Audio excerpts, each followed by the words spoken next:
Oh, oh, oh, what going on with you? Come on now. Oh boy. Let's see what we got here tonight. Come on in, come on in. I'll be dropping random videos. I don't be playing. You want to talk about crypto? You got time? Talk about some Solana, some RWAs, some AI, some DPN. Feel me? We're gonna talk about some Bucs tonight for a little bit. Dive in a little bit. Come on in. Welcome to BucosLocker. As y'all join in, behave yourselves. Come on in. We're gonna talk about a little bit of crypto. A little bit of crypto. Just a little bit. That's a little bit. Let's see. I'll give everybody a few minutes to come on in. Popped up on y'all like that. Popped up on pop goes the weasel, because the weasel say pop. Pop goes the weasel. Couple things going on with the Bucs, you know what I'm saying? I'm gonna talk about the Winfield Jr. contract. I'm gonna talk about the Bucs schedule, and I'm gonna talk about in tonight's episode or tonight's show. Also gonna talk about the Bucs social media team.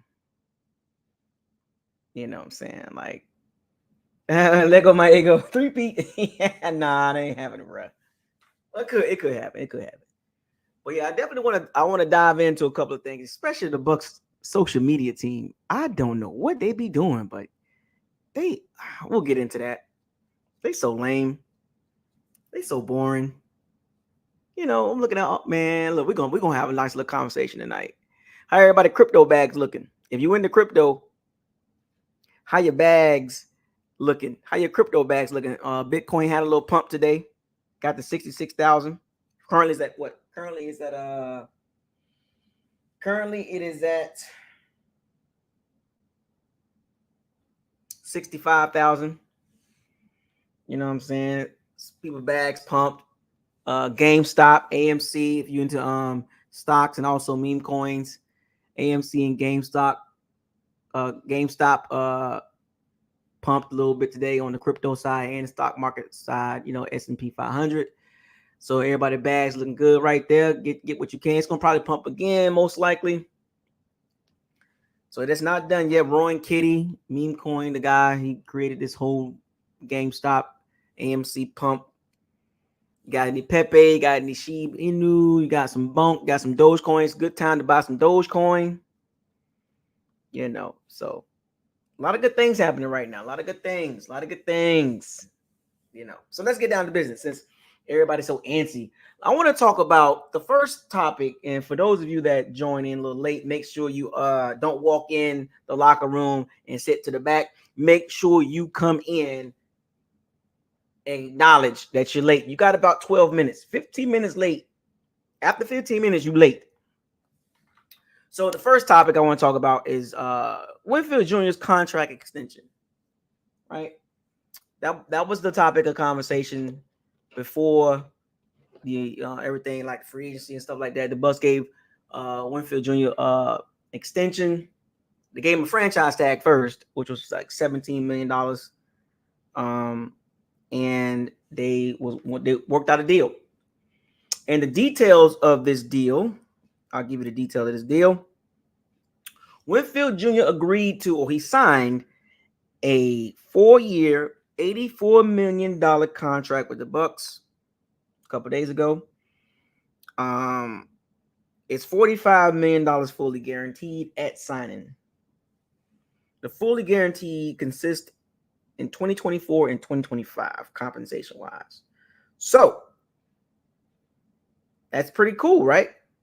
Winfield Jr. deserved it. He earned it. Top 2 safety in the NFL. I think him and Justin Hamilton are the two young stud safeties. I think both of those guys got underdrafted. Well, Justin Hamilton went in the first round. I'm sorry, Kyle Hamilton. Kyle Hamilton went in the first round, but he dropped quite a bit because of his speed and his athleticism. But it goes to show you, if you draft the guy, he fits your system. It makes sense. So him and so Winfield Jr. I would say 1A, 1B. Winfield Jr. is 1A. Kyle Hamilton is 1B. Both of them are 25 and under. Both of them are studs. But Winfield Jr. is, to me, the best safety. But I had to give a shout out to just Kyle Hamilton because he's good too. I'm not gonna do that. You know what I'm saying? Like, I love football. So, but Winfield Jr., in my opinion, is the best safety. And if you don't agree with that, that's cool. You can give him 1B. I'm fine with that. Or you can give him top 2, top 3, whatever. But he's a top safety. And the contract, what the Bucs gave him, he earned it. There's a good side to this, and there's also a bad side. So I'm gonna tell y'all the good side first. The ramifications of this contract. He became the highest paid defensive back in the NFL, averaging out annual average per year, $21.5 million. Now, what the Bucs did with this contract is very, very, actually a rare occasion. And over the years in the NFL, we've seen safeties. Never seen a safety become the highest paid defensive back in the NFL. It's always been a cornerback. Safeties are not looked at as a premier position to pay. A lot of teams don't do that. They'll pay their safeties, but not make them, give them that much money. It's usually cornerbacks getting that type of money. So the outcome for Winfield Jr.'s contract, it's good that a lot of the cornerbacks, up and coming cornerbacks, young guys, they should be thanking Winfield Jr. Right? They should be thanking Winfield Jr. because he basically reset the market. Will he be the highest paid defensive back? It won't be for long. I'm saying it won't be for long. Eventually, the Sauce Gardner, the Derek Stingley Jr., the J.C. Horn, if he stays healthy, the Patrick Surtains, they're going to surpass Kyle Hamilton. Contract's going to be bigger than his. So down the road, this contract that we gave, or that the Bucs gave Winfield Jr. will look fairly pretty decent but for right now, it looks kind of crazy when you look at the bigger picture because there is an after effect to this too. In particular, Chris Godwin. But we'll get to that in a second, or down in a little while. But back to Winfield Jr. His stats, he shows it on the field. He shows it off the field too. He don't get in no trouble. He comes to work. He do what he's supposed to do. He pays attention. I know Lavonte David has been the leader of the defense for a long time. For a long, long time. But I got to say this. Ever since Winfield Jr. got drafted by the Bucs, he's been right there with Lavonte David. How he carries himself. He's quiet. You don't getting no nonsense. His dad taught him very well. Shout out to Antoine Winfield Jr. Sr. Shout out to the dad because he taught his son very well how to conduct himself. And it shows on the field and off the field. So shout out to Winfield Jr. getting that massive contract, resetting the defensive back market. He's the highest paid defensive back. That's cornerbacks and safeties. It will be short-lived because I think we can agree that some cornerbacks will get paid more than $21 million a year. The prices keep going up, folks. So supply and demand. When a player gets a contract and it's in the same position or in the vicinity or on the O-line or in the secondary or the receiver slot, whatever, they look at this. Cornerbacks, history shows you cornerbacks are paid more than safeties. And it's almost like an unwritten rule. Like, safeties are not a premier position because you can have a good safety, but still not be good in pass defense. So in the Bucs case, the Bucs have a top 2, top 1 safety, and their pass defense is bottom 2. Let that sink in for a second. As great as Winfield Jr. is, as good as he is, top safety in the NFL, right? But the Bucs pass defense, still not good. So what does that tell you? You can have a really good safety, but if you don't have really good corners, the impact of Winfield Jr. is felt, but it's not felt to the point where he can prevent the Bucs cornerbacks looking bad. Think about that for a second. Winfield Jr. deserved all that money. He deserved every bit of it, right?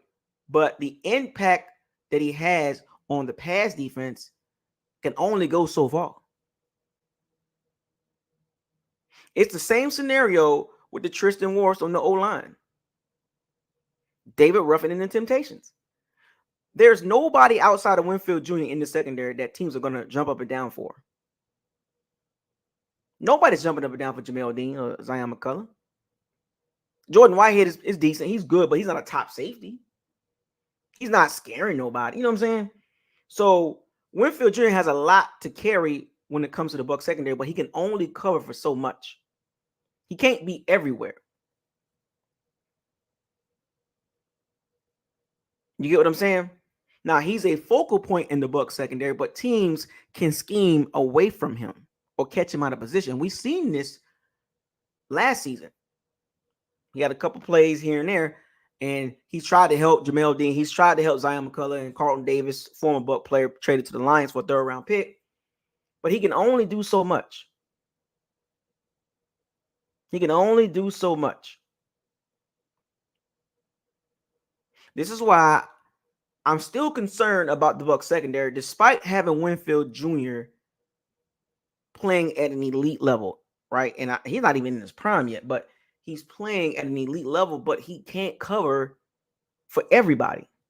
He can only control what he can control and what he's assigned to do. Slot duties, safety, nickel. But now that they got Tyke Smith, Agent Smith, he can go back to playing free safety and roaming around and getting more interceptions. I believe his interceptions should go up this year. Now that he can play, he can actually play free safety. He don't have to be at the line of scrimmage as much as he used to. Now he'll still do some, blitzing and stuff like that because he's really good. But Tyke Smith, Agent Smith, he's going to learn from Winfield Jr. He's going to learn, and he's going to learn really quick. And coming from Georgia, he's already battle tested. So this is the after effect of Winfield Jr.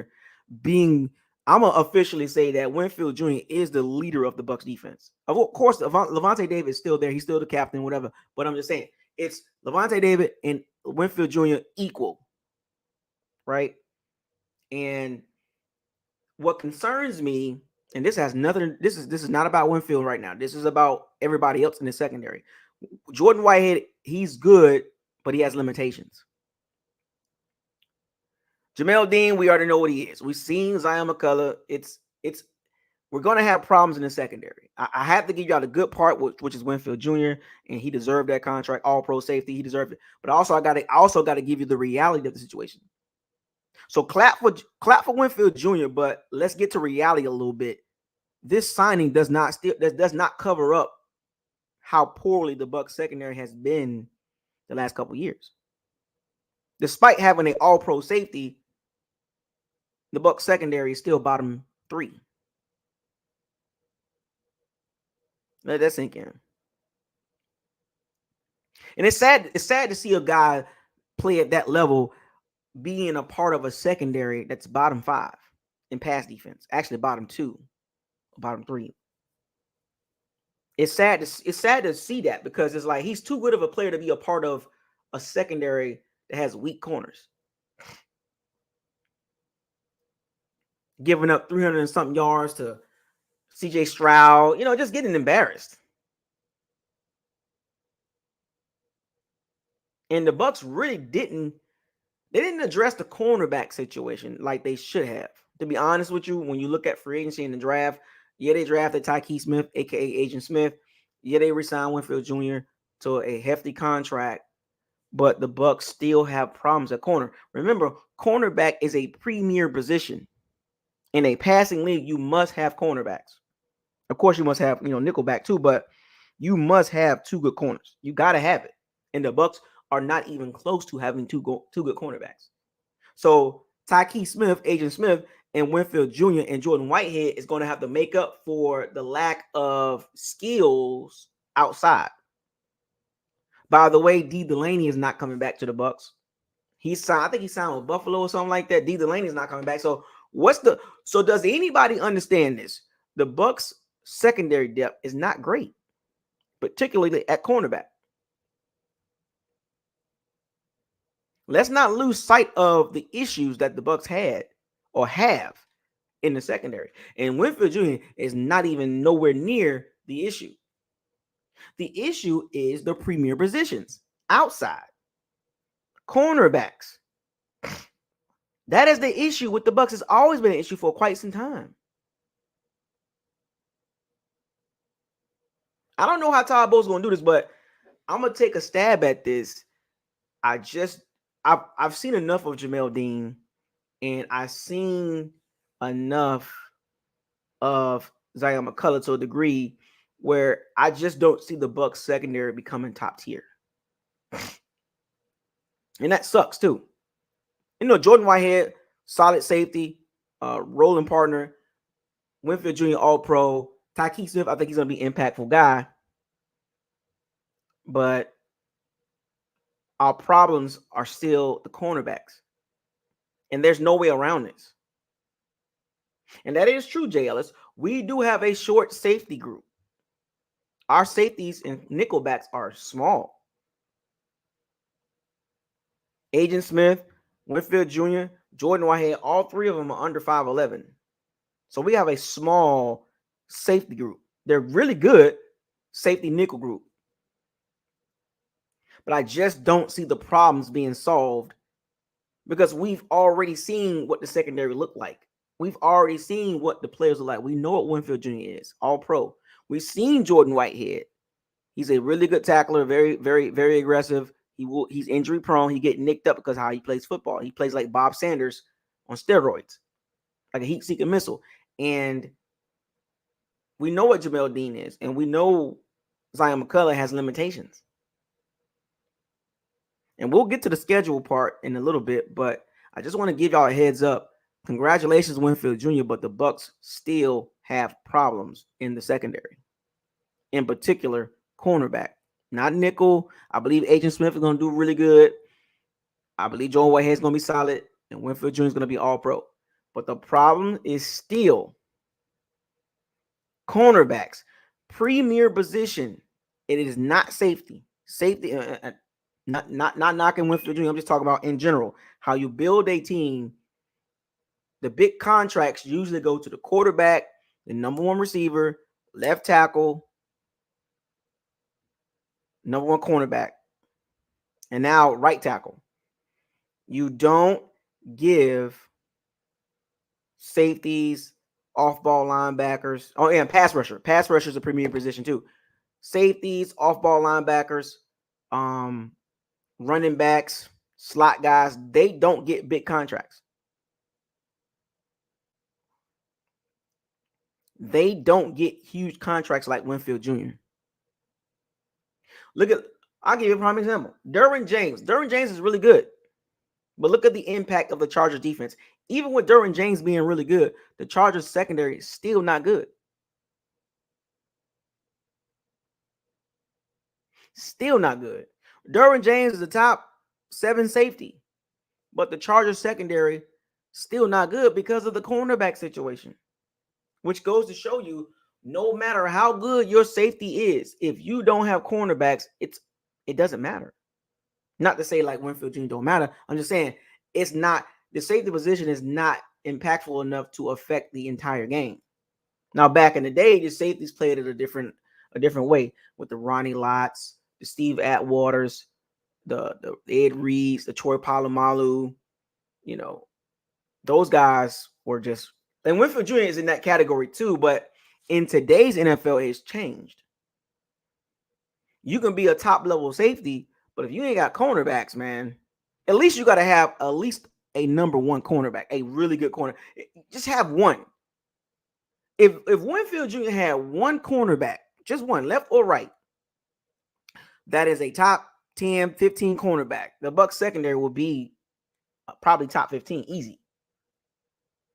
That's what's holding the Bucs defense back for real, along with the outside pass rush. The Bucs, exactly, Creole King 33, they don't have an elite cornerback to pair with Winfield Jr. Look, it's okay not to have two, but you got to have one. You got to have one. If you don't have one, how serious can you be as a team? How can you go to the Super Bowl when you don't have a shutdown cornerback or close somebody that's, top 15? You know what I'm saying? The Bucs don't have that.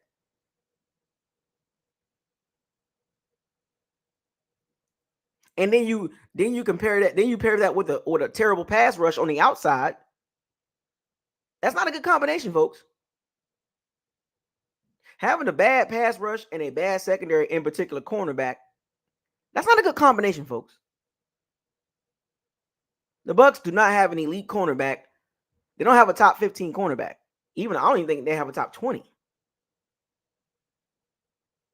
I'm just saying. I'm just giving y'all the reality of how things are structured. And we saw this as Bucs fans game after game. One of the reasons why the Bucs went 9-8 and 8-9 the last couple of years is because of a lack of pass rush and a terrible secondary, in particular cornerback. That's not going to change. Because let me ask y'all the question. What significant change did the Bucs do at cornerback that's going to make the cornerbacks better? Just cornerbacks. What did they do there? What did they do at cornerback to make you believe that the Bucs secondary will go from bottom 3 pass defense to top 15? Because if you say, well, Winfield Jr., well, he's been on the team for a couple of years, and the Bucs pass defense is bottom 10. So you can't say Winfield Jr. will be the reason why the Bucs pass defense go to to 15. Like you got to have some sort of secondary to be a real threat.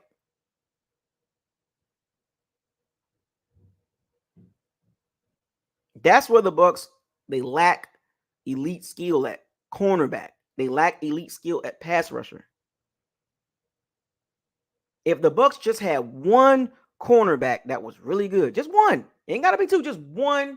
Matter of fact, if keep Zion McCullough and you had another guy, like if you had a J.C. Horn or Patrick Surtain or Sauce Gardner or Derek Stingley Jr., or Tyreek Woolen, you had one of those guys or a Trayvon Diggs. If you had just need one of those type of guys. Just one. The Bucs defense will be so much better just having one guy at cornerback. Because also remember, cornerbacks can also help with the pass rush. It can make the quarterback hold the ball a little bit longer. Remember, I'm going to say this again. You can have a really good safety, but teams know how to scheme around that. If you're weak in other areas, they're going to attack that. Nobody's scared of Zion McCullough, and nobody's scared of Jamel, my ankle, my feet hurt, Dean.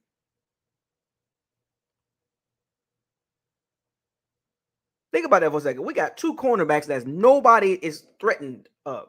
Teams are threatened by Winfield Jr.'s presence. Teams got to take heed of Jordan Whitehead.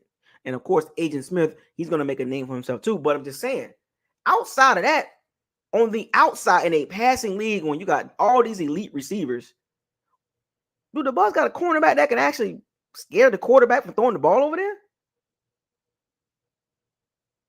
Just your whole secondary ain't got to be stacked. We don't have to have a stacked secondary, but you got to have a guy that's compatible to Winfield Jr. We don't have a guy on the outside that's compatible to Winfield Jr., which explains why the Bucs got to keep blitzing to try to get to the quarterback as quick as possible. We don't have guys that can stick like glue. Okay. You don't have to have a stacked secondary. It'll be nice to have a stacked secondary. It'll be nice to have a Kansas City Chiefs secondary. I mean, from the outside to the slot guy to the safety, they all good. Or the Baltimore Ravens secondary. It'd be nice to have New York Jets secondary. It'd be nice to have the Cowboys secondary with Bland and Diggs. It'd be nice to have playmakers on the outside. I'm not saying we got to be stacked, but I can name several teams like, man, I bet y'all wouldn't be mad if we had an AJ Terrell or Marshawn Lattimore. You wouldn't trip about that. You wouldn't be mad if we had a JC Horn, would you? You wouldn't be mad. You actually embrace that. You'll be jumping up and down. If we had one of those, a Sauce Gardner, you'll be jumping up and down. So let's not try to downplay cornerback like, oh, well, you don't really need a cornerback. Yes, you do. I just named 7, 8 cornerbacks that the Bucs fans will be more than happy to pair with Winfield Jr. You will be jumping up and down if we had just one of those, Jaire Alexander. We just had one.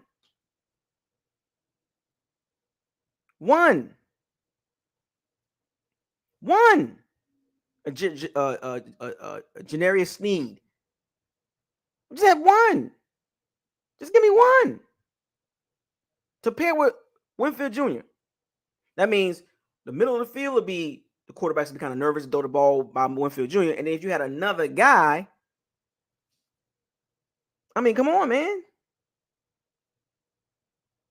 Come on.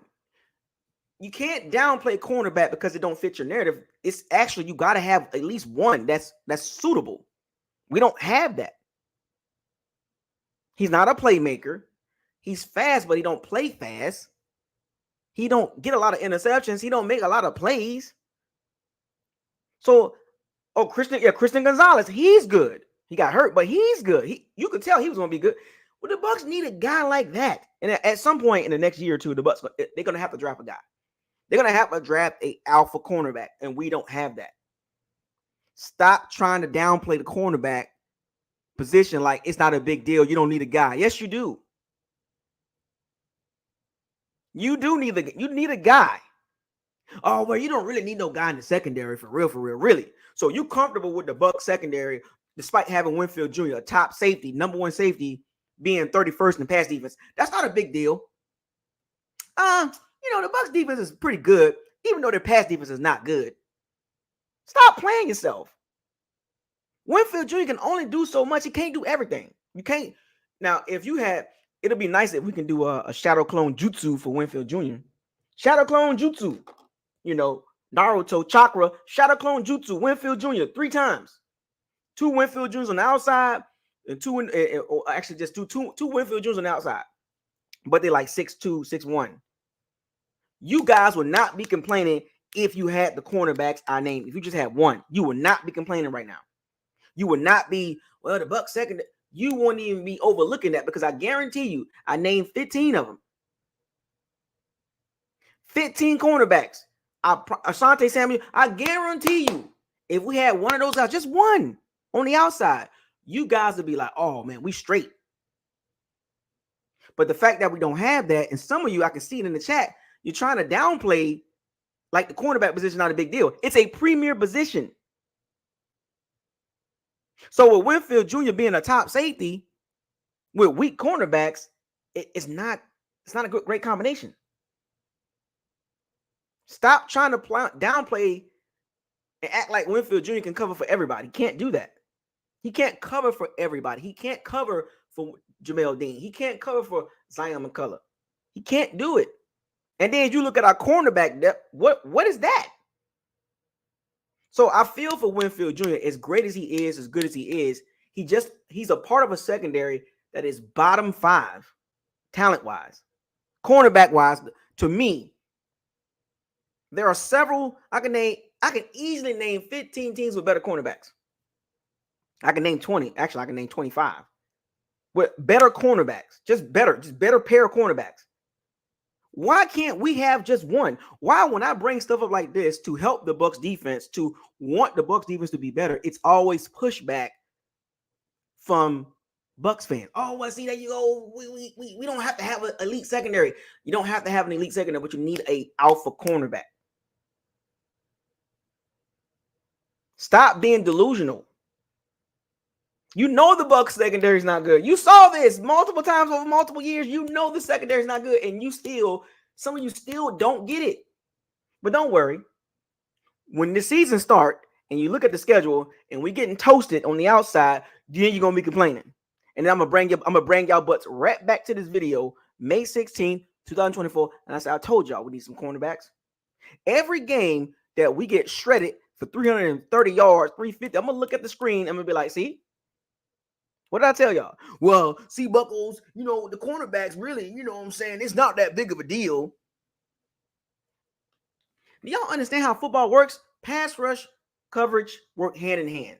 And when both of those areas, when you have a weak pass rush that you can't get to the quarterback, and you have cornerbacks that are not really good or they average at best, that's not a great combination. Your team can only go so far. Your team can only go so far with weak cornerbacks. Y'all know this. We've seen this already. Unless you have an elite offense that can score, like in 2020, the Bucs had Brady, Gronkowski, AB, Fournette. So the Bucs can score all day long and give up points, but they can score all day long. The Bucs offense prior to Dave Canales and Liam Cohen, people forget the Bucs offense was top 10.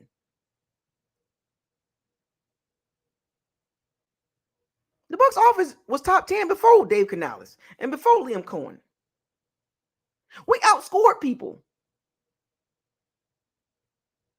Y'all understand how that works?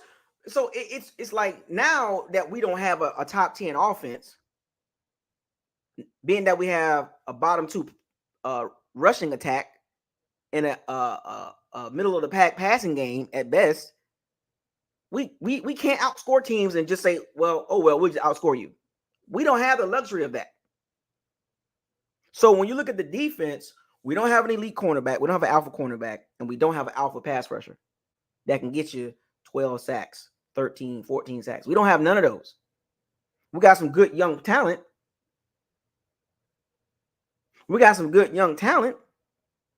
With Kalijah Clancy, with Yaya Diaby, and hopefully Chris Braswell, he turns up a little bit. We got some good young talent, but we don't got no alpha pass rusher. Exactly. Y'all know this, if we don't get pressure, if the Bucs don't get pressure with the front five, y'all know the Bucs secondary gonna get torched.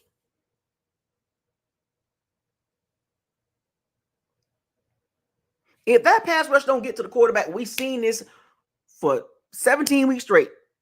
In about 8 games, we've seen when the pass rush don't get there, it is over with. Overdose from the dopest pen. And I wrote this, my condolences. It's a wrap. Y'all know this.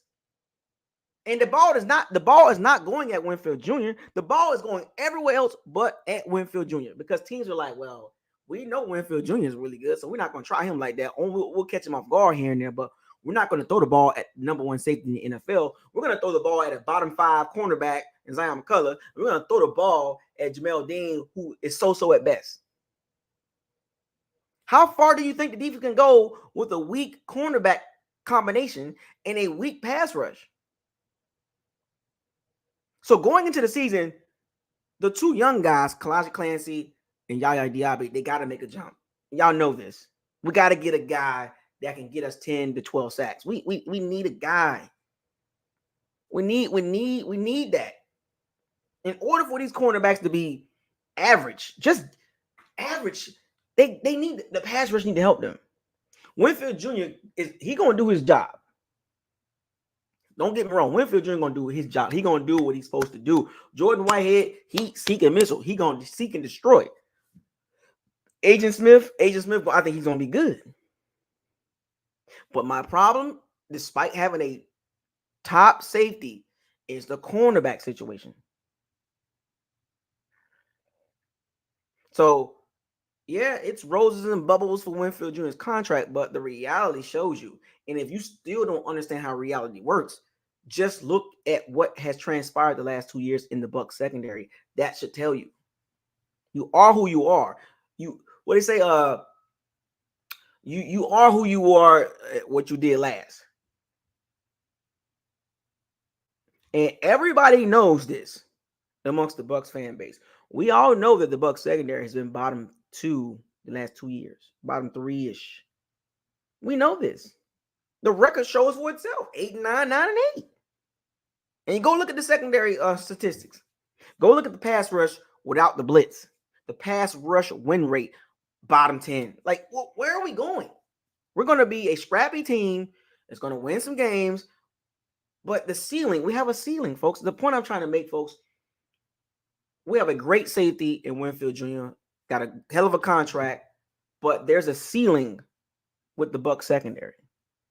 Until they get a guy to pair with Winfield Jr., in particular, a cornerback, a J.C. Horn, a Patrick Surtain, a Sauce Gardner, a Derek Stingley Jr., you got to get one. Do not underestimate a good cornerback. Please don't, folks. Y'all remember Vernon Hargraves Jr.? Y'all remember MJ Stewart? Stop playing with me. Now, the details, let's get back to Winfield Jr. So the details of Winfield Jr. contract, $45 million guaranteed. So his cap hit for 2024 is $9 million.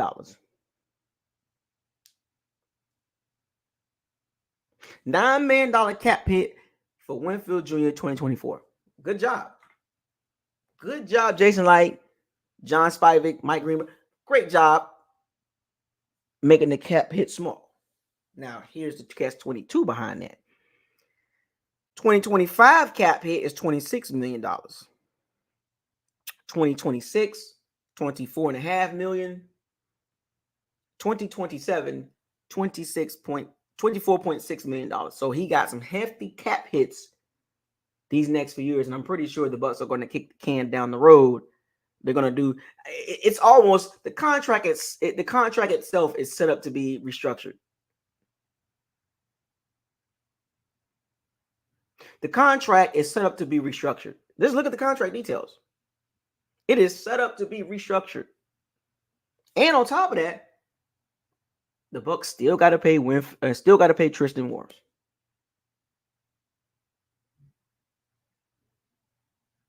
They still got to pay Tristan Wirfs. He is going to reset the market when they give him a contract. So now you're going to have Winfield Jr. at $26 million a year.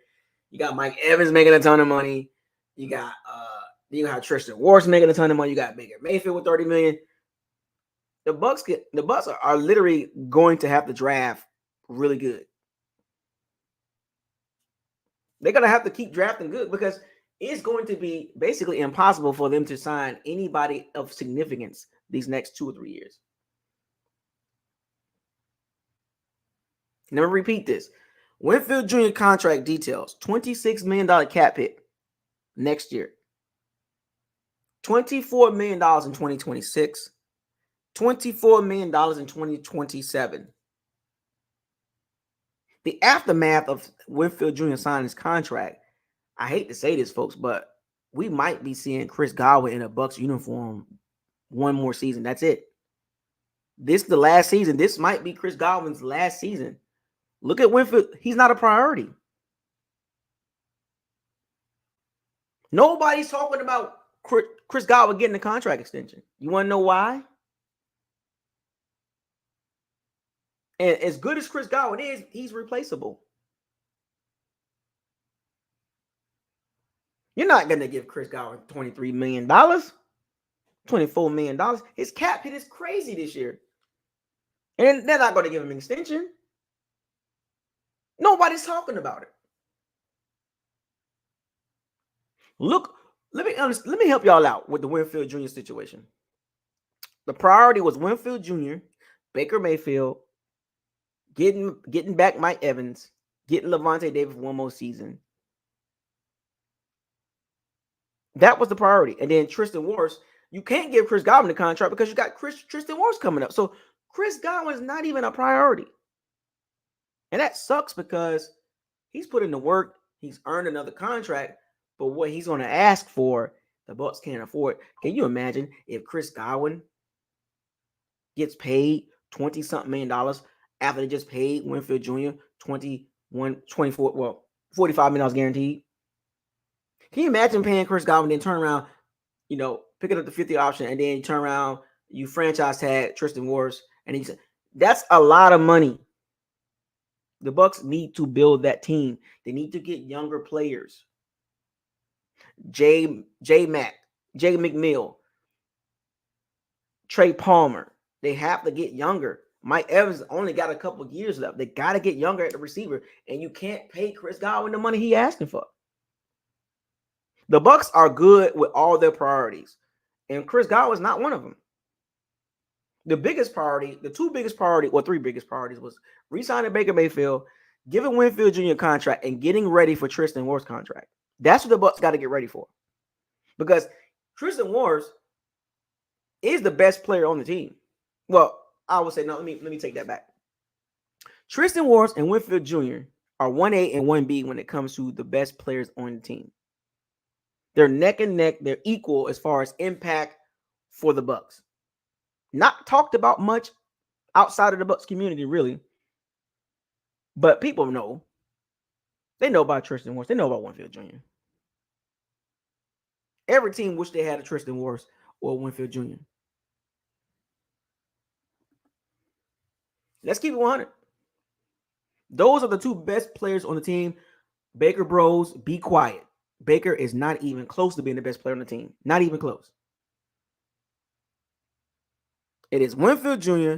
and Tristan Wirfs are the two best players on the team, and it's not even close. That's including Mike Evans. As of right now, the impact, Winfield Jr., Tristan Wirfs are the two best players on the team, neck and neck. As of right now, all capitalized letters. Do you understand the words that's coming out my mouth?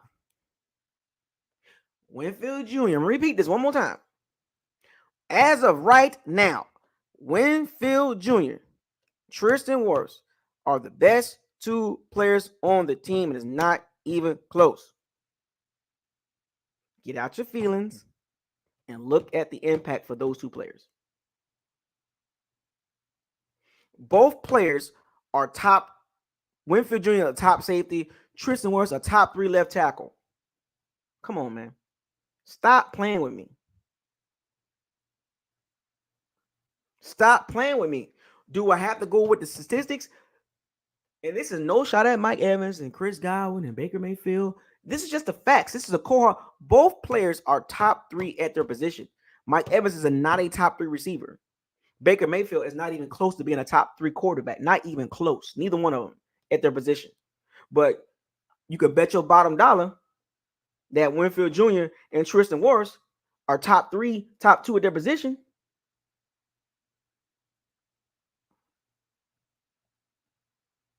That's a fact. Nothing against Levante David, because he's a really good linebacker, even at this stage of his career, but he's not a top 3 linebacker at this stage of his career. Mike Evans is not a top 3 receiver, but you can bet your bottom dollar that Winfield Jr. is a top 3 safety. You can bet your bottom dollar that Tristan Wirfs is a top 3 left tackle or right tackle. Stop playing with me. It's not even close. Those two, it's like you got them two and then everybody else.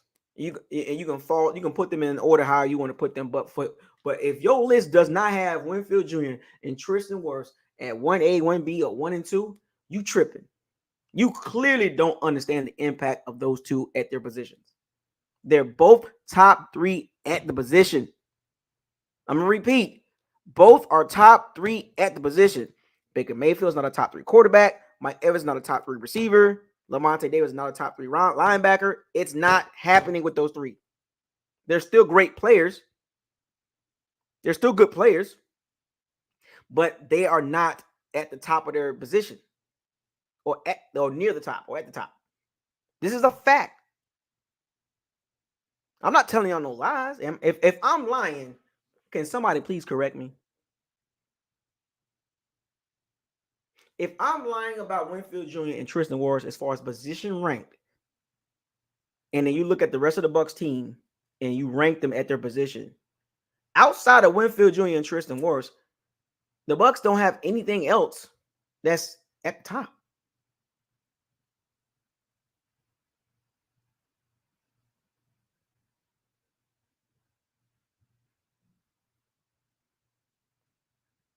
We got 2 players on our team at the top of the food chain in their position.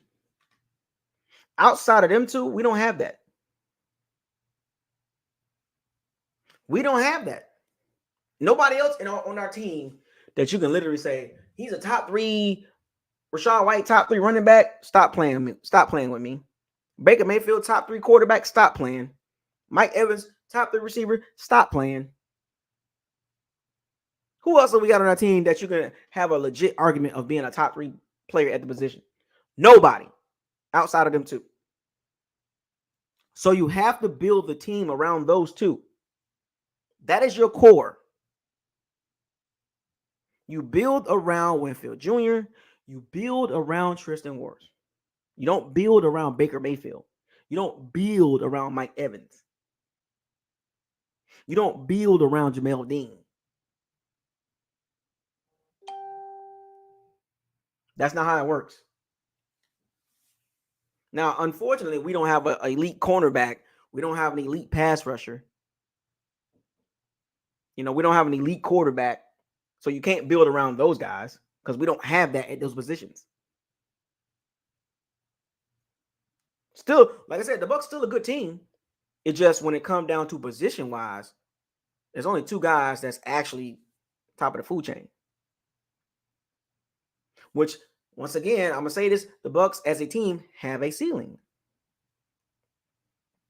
And you see my hashtag. My hashtag tonight is hashtag breakthrough. The Bucs got to find a way to break through. They have to. What? They have to find a way to break through. And this season, this season right here, the Bucs have had 2 seasons to kind of get themselves together. 8-9, 9-8, 17-17 the last 2 seasons. All right. The Bucs got 2 seasons to get themselves together. 2 draft classes, 2023, 2024. Got Baker Mayfield for this is second year. Gave Mike Evans his money. Gave Winfield. It's time to break through.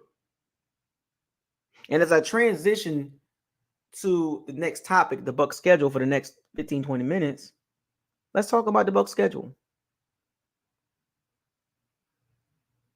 The strength of schedule.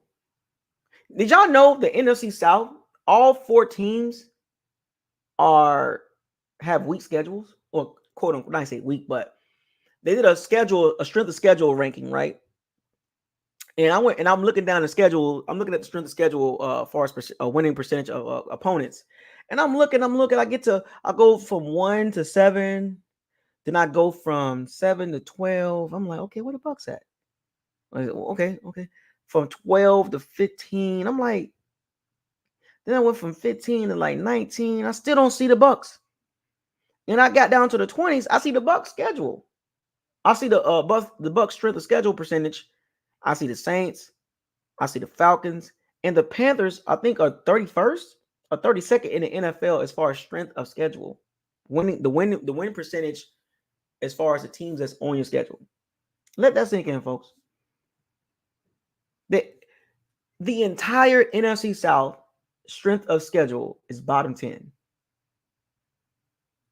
All 4 teams is in the bottom 10.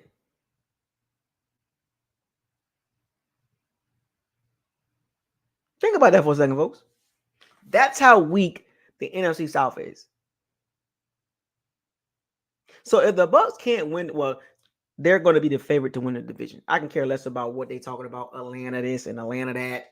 Oh, Atlanta, Kirk Cousins, yeah, whatever. But the fact of the matter is, all 4 teams are near the bottom when it comes to strength of schedule percentage. That's how weak the division is. And I'm going to say this before I break down the schedule here. I got a feeling it's going to come down to week 17 again. I'm not going to say I got a feeling. I know it's going to come down to week 16, 17 again. Because for whatever reason, there's not a huge separation with the Panthers, Saints, and the Bucs. There's not a huge separation. Yes, the Bucs have won the division three years in a row. I get that part. But the last 3 times the Bucs won the NFC South. So we got the 13-4 season, and then we had the 8-9 season, and then we had the 9-8 season. We didn't win the NFC South in 2020 because the Saints won that, but we beat them in the playoffs. But the point I'm making is we had one dominant year with 13-4, but then the next 2 years was below average and average at best.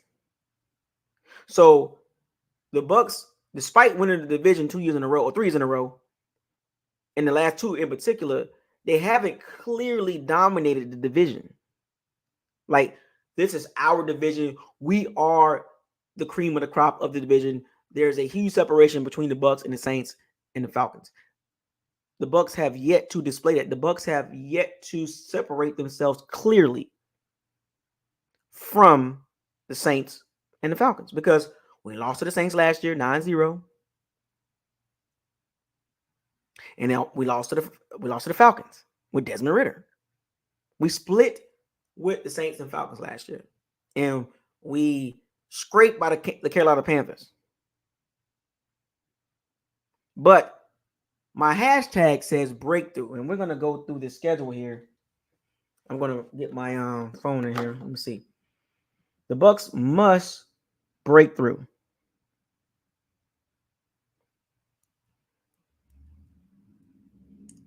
Okay, so let's talk about the schedule here. Let's see if we can find a breakthrough for the Bucs. Here's the breakthrough for me. No more 9-8s, 8-9s. Enough of that. No more of that. Because if you have another record like that, that pretty much will sign, seal, and deliver this team's ceiling.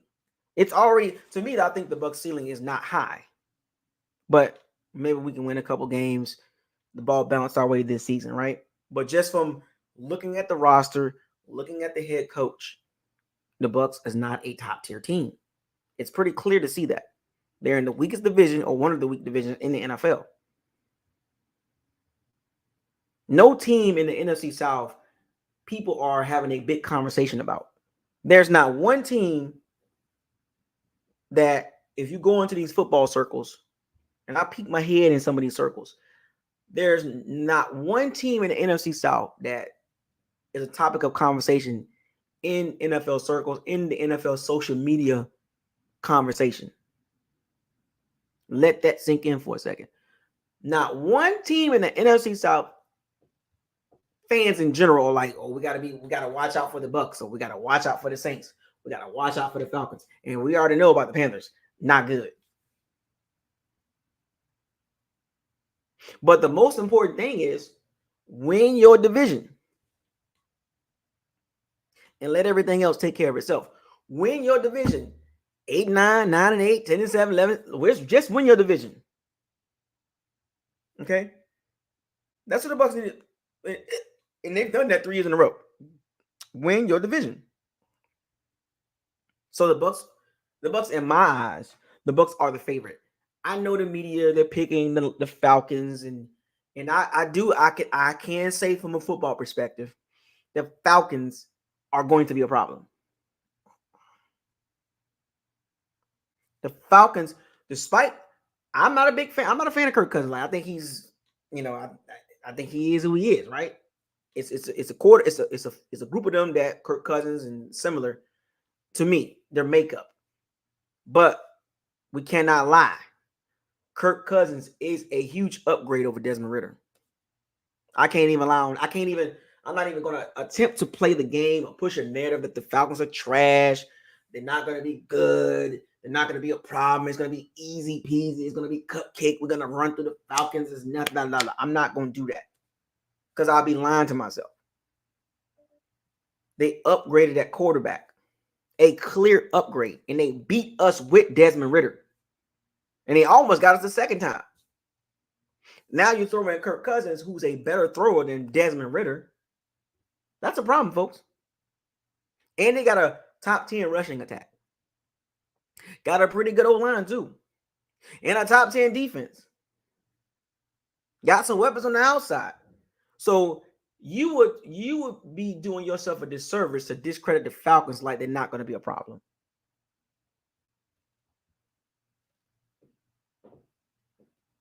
Let's be real. Don't do yourself a disservice. Look, be a Bucs fan all day, every day. That I am a Bucs fan all day, every day. Y'all know this. I've been doing this for a long time. But I'm also not delusional either. From a football fan perspective, the Falcons are going to be a problem. They have a better quarterback. A veteran quarterback who's better than Desmond Ritter. And if you go tell yourself, so what, they got Kirk Cousins, they're not going to beat us. What? You don't think the Falcons are going to beat us with Kirk Cousins? When they beat us with Desmond Ritter? You can't be one of those type of Bucs fans, right? You can't be that biased. And I'm very curious for the fans that are saying that the Falcons are not going to be a problem. We're going to beat the Falcons easily. I want to know what their schedule prediction is. I got a feeling for the Bucs fans that talk like that, those are the same ones that were screaming last year and the year before, 12-5, 13-4, 14-3, and then you look up 8, 9, 9, and 8, and then now they got excuses. Well, we should have won this game. We should have won that game. We should have won.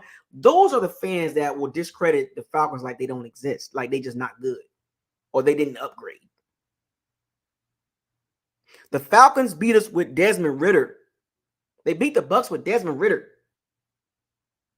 Overall, and I hate to say this because I don't like the Falcons. I get it, but from a football perspective, if the Falcons had better quarterback play, and let's be honest, folks, let's be real. Like let's not fake the funk on a nasty dunk. If the Falcons had a better quarterback, now we're talking about football. We're not talking about, I took my Bucs hat off, I put my NFL hat on. Just from a football fan perspective. If the Falcons had a better quarterback than Desmond Ritter, they win more than 7 games.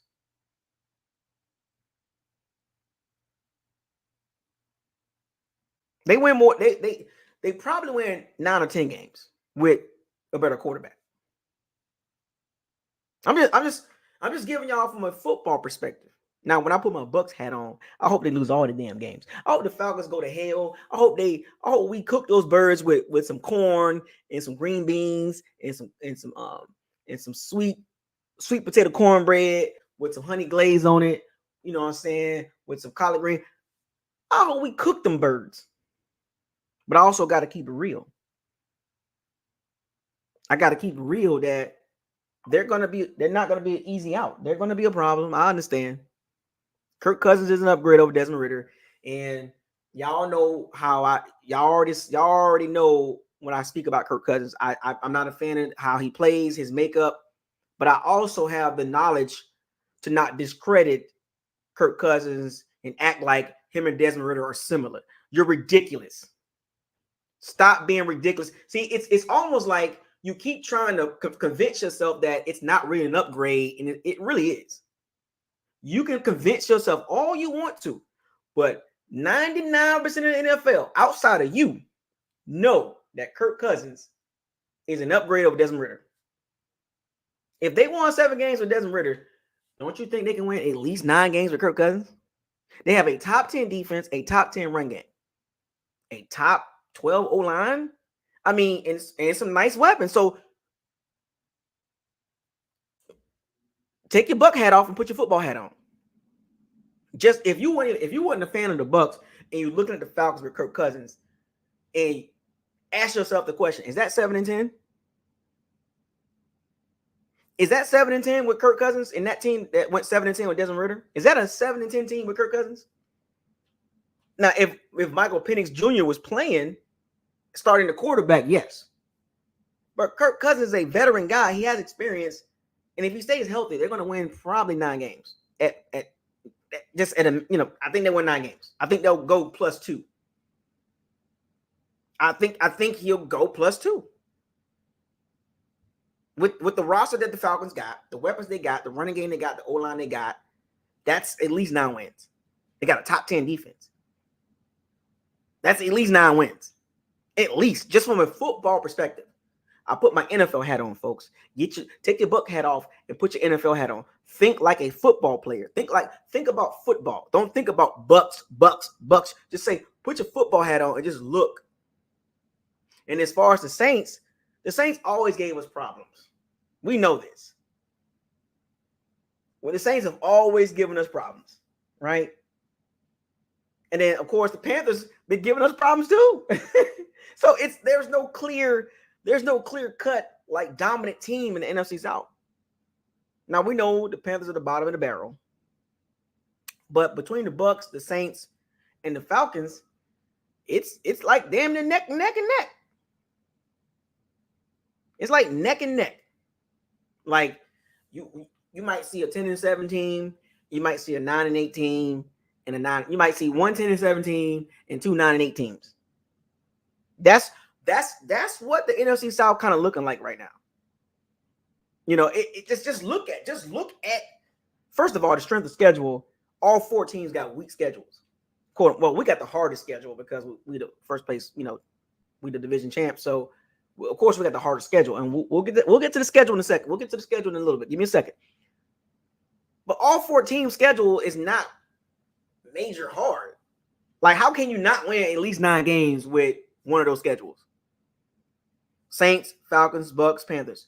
How can you not win 9 games with a schedule that's under 500 percentage-wise? Win percentage-wise, under 500. The opponents' records from last year all represent in the NFC South under 500 win percentage.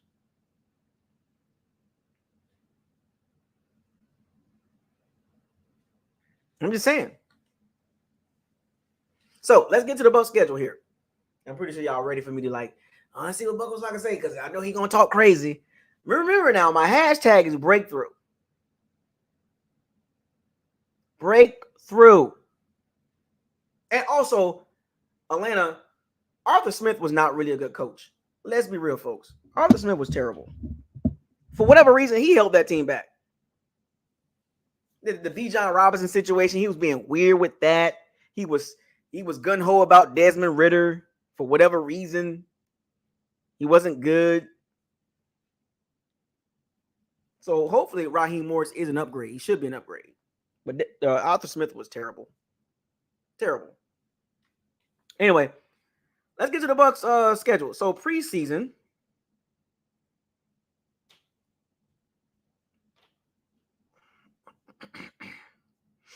Y'all, well, I could talk about preseason. Let me see. So preseason, the Bucs got the Bengals, the Bungles. They got the Bungles. They got the Jags.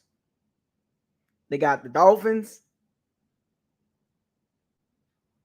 You know, that's 3 good warm-up games, right? You know, all 3 teams, you know, they got, you know, the Bengals roster is pretty decent, right? Joe Burrow, but I don't think Joe Burrow playing in preseason. And then you got the Jags with Trevor Lawrence, and they're like trying to break through like the Bucs. The Jags and the Bucs are similar. They're trying to break through.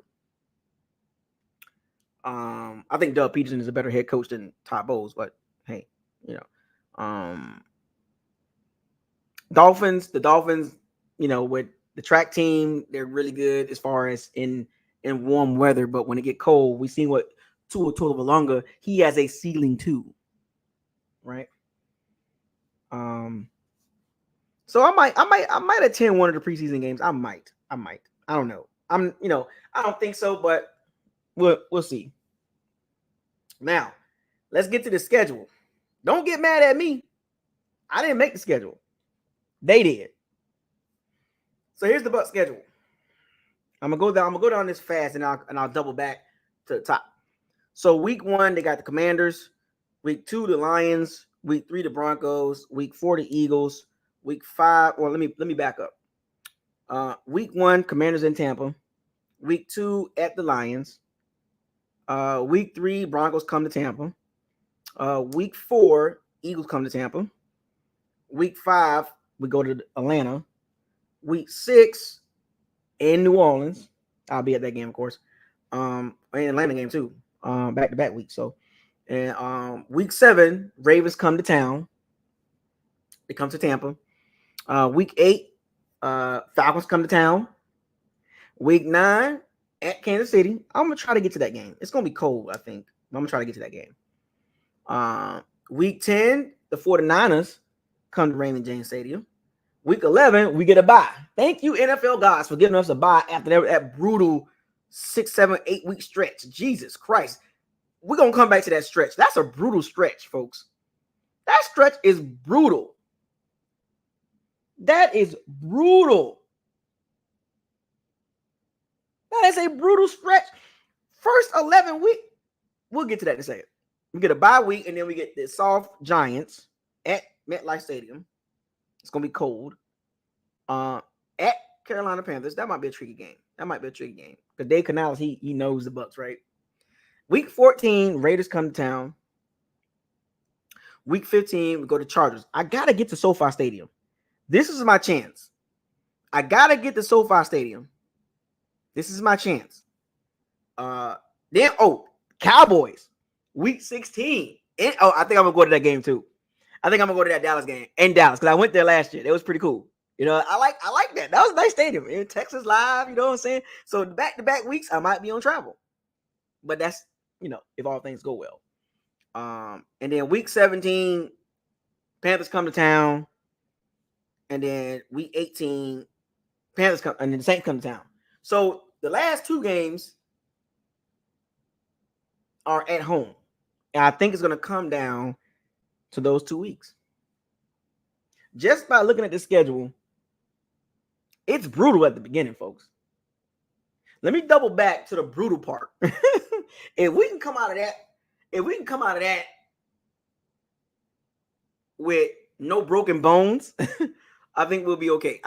But let's go back and look at it. But I think it's going to come down to week 17, week 18 again. I think the NFC South will come down to the last 2 weeks. It'll come down to the Saints, Falcons, and Bucs again, week 16, week 17, and I wouldn't be surprised. Week 18 will be the game that decides the division again.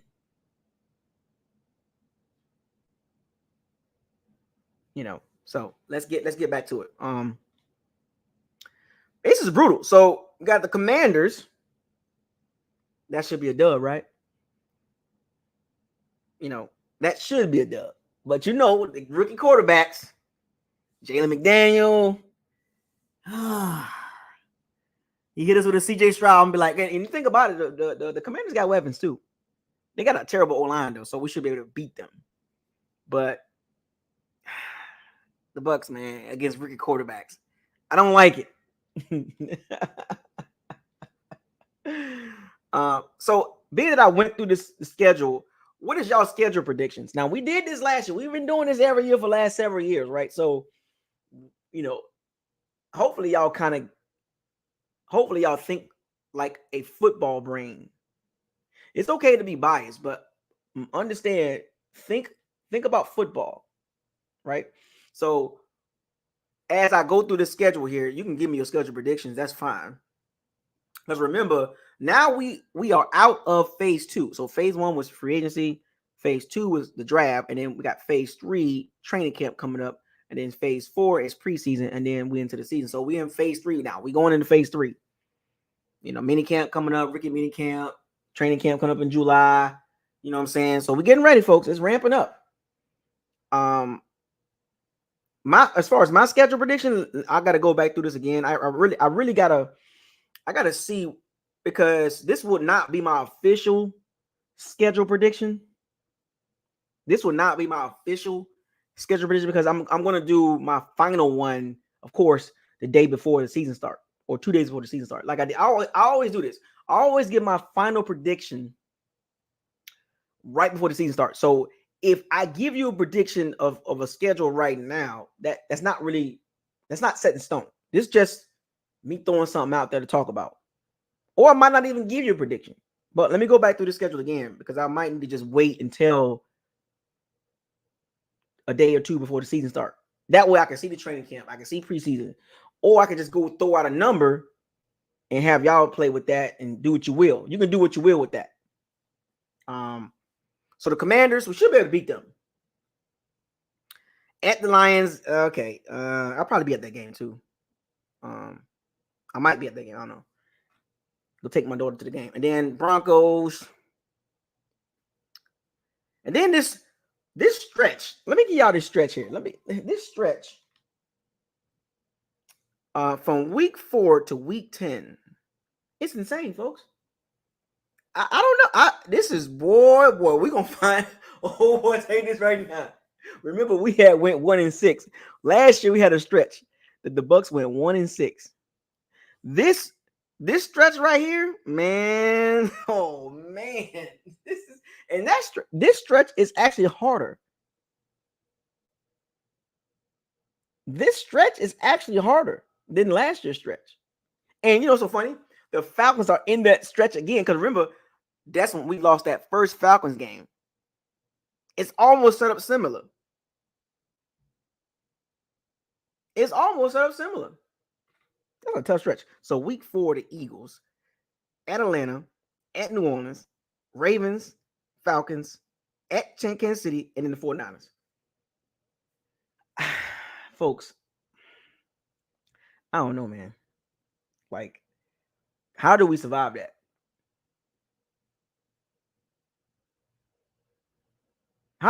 This is the second year in a row they give us a stretch after week 3. Actually, last year started at week 3. But let me see. What week 3 we got the Broncos. So last year it was like week 3. I think it was the Eagles. No, it was the Bears. No, it was Minnesota. Then it was the Vikings. No, it was Minnesota first. Then it was the Bears. And then it was Eagles. So this season, the stretch starts at week 4. I don't know how we're going to survive that, folks. Just put your football hat on for a second. Eagles, Falcons, Saints, Ravens, Falcons, Chiefs, 49ers. Remember, we had a rough stretch last year where the Bucs just was not good. 1-6.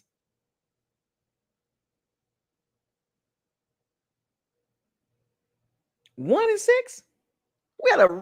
had a 7-game stretch that we won 1 game. And then you look at this stretch right here.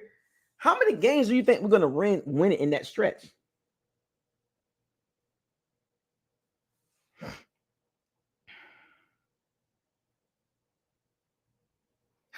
If we can come out of that stretch fake decent, we can pull a double-digit season. It can get 10 games out of this. But this is what concerns me about this stretch, man. Good Lord. And y'all know, and we already know how the Bucs is, right? So if you don't know by now, I mean, if you want to, you can go back to 2020 and try to make a case, but that's a reach. Folks, what have you done for me lately, right? So we're talking about regular season. We're not talking about playoffs and nothing like that. We're just talking about regular season. I think we all kind of agree that the Bucs are going to have this weird stretch of like, what the hell? Can y'all agree with that? Do y'all agree with that? Do y'all kind of agree with? We kind of got an idea of this team. Like, they're going to have this weird stretch of like, what is this? Like, I've seen enough of the Bucs these last 2 seasons to not pound my chest like we some world beaters. We're going to have a stretch where it's going to be like, what the hell? And the reason why I'm focusing on this stretch is because it's the toughest part of the schedule. Remember, it's not about the games that you're supposed to win. Because you kind of can circle the games that, okay, you know what they're going to want. You know that they should be able to win that game. It's about the games where it's like, man, like, and this is a stretch. So before you get in your feelings and you get your panties bundled up, relax. I'm talking about the teams that matter. Let me rephrase that. All the games matter. I'm talking about the games with stars on it. Like, okay, that's a star. That's it. So we got several games in a row that you got to put a star next to that. And then after the bye week, week 11, we should be able to win some of those games with no problem. Now, the Cowboys game, that will probably be a problem, right? Because we don't match up well with the Cowboys. But I'm just talking about this stretch. I don't know how the Bucs going to do it. And the problem I have with that stretch with the Bucs is Todd Bowles. It's Todd Bowles. That's the problem. Remember, Todd Bowles to me has a ceiling. Todd Bowles, I'm telling y'all, we're going to have this weird stretch of like, what is this?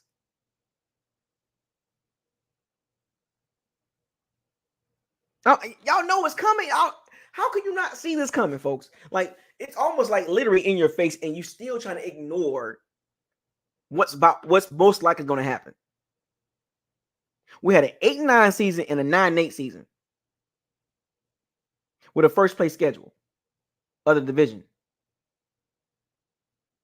Come on, man. Like, think about it, folks. You can't be this naive. You know the Bucs are going to have this weird stretch of losing games. You know it's going to happen because the Bucs have not done anything of significance to upgrade the team. And I say that to say this because they brought back everybody and they added a draft class. Let me repeat that. They basically brought back everybody that mattered. You know, Devin White, Carlton Davis, not a big deal to me, in my opinion, right? You running it back with basically the same team minus Carlton Davis and Devin White. You replace Devin White with KJ Britt. You replace Carlton Davis with Zion McCullough. But Zion McCullough played a lot anyway. So we already know what the Bucs going to look like. We just don't know what they're going to look like with the rookies. But for the most part, you know what the Bucs going to look like with a new OC who people keep trying to convince themselves, oh, it's going to be the similar offense. Man, keep convincing yourself. Keep convincing yourself it's going to be the same offense. You know how this Baker Mayfield is going to go through the stretch of trying to figure things out. Liam Cohen is going to try to figure out what Baker Mayfield likes and how he likes to run and all this and that. And it's going to take some weeks for. I'm going to say this again because of the situation. Now, if Dave Canales was coming back, I would not say this. If there was continuity for 2 years in a row, I would not be saying this. But there's going to be a struggle point with the Bucs offense. Y'all know this. New OC for the second in a row, and matter of fact, 3 years in a row. So you had Byron Leftwich, Dave Canales, Liam Cohen. Where's the continuity?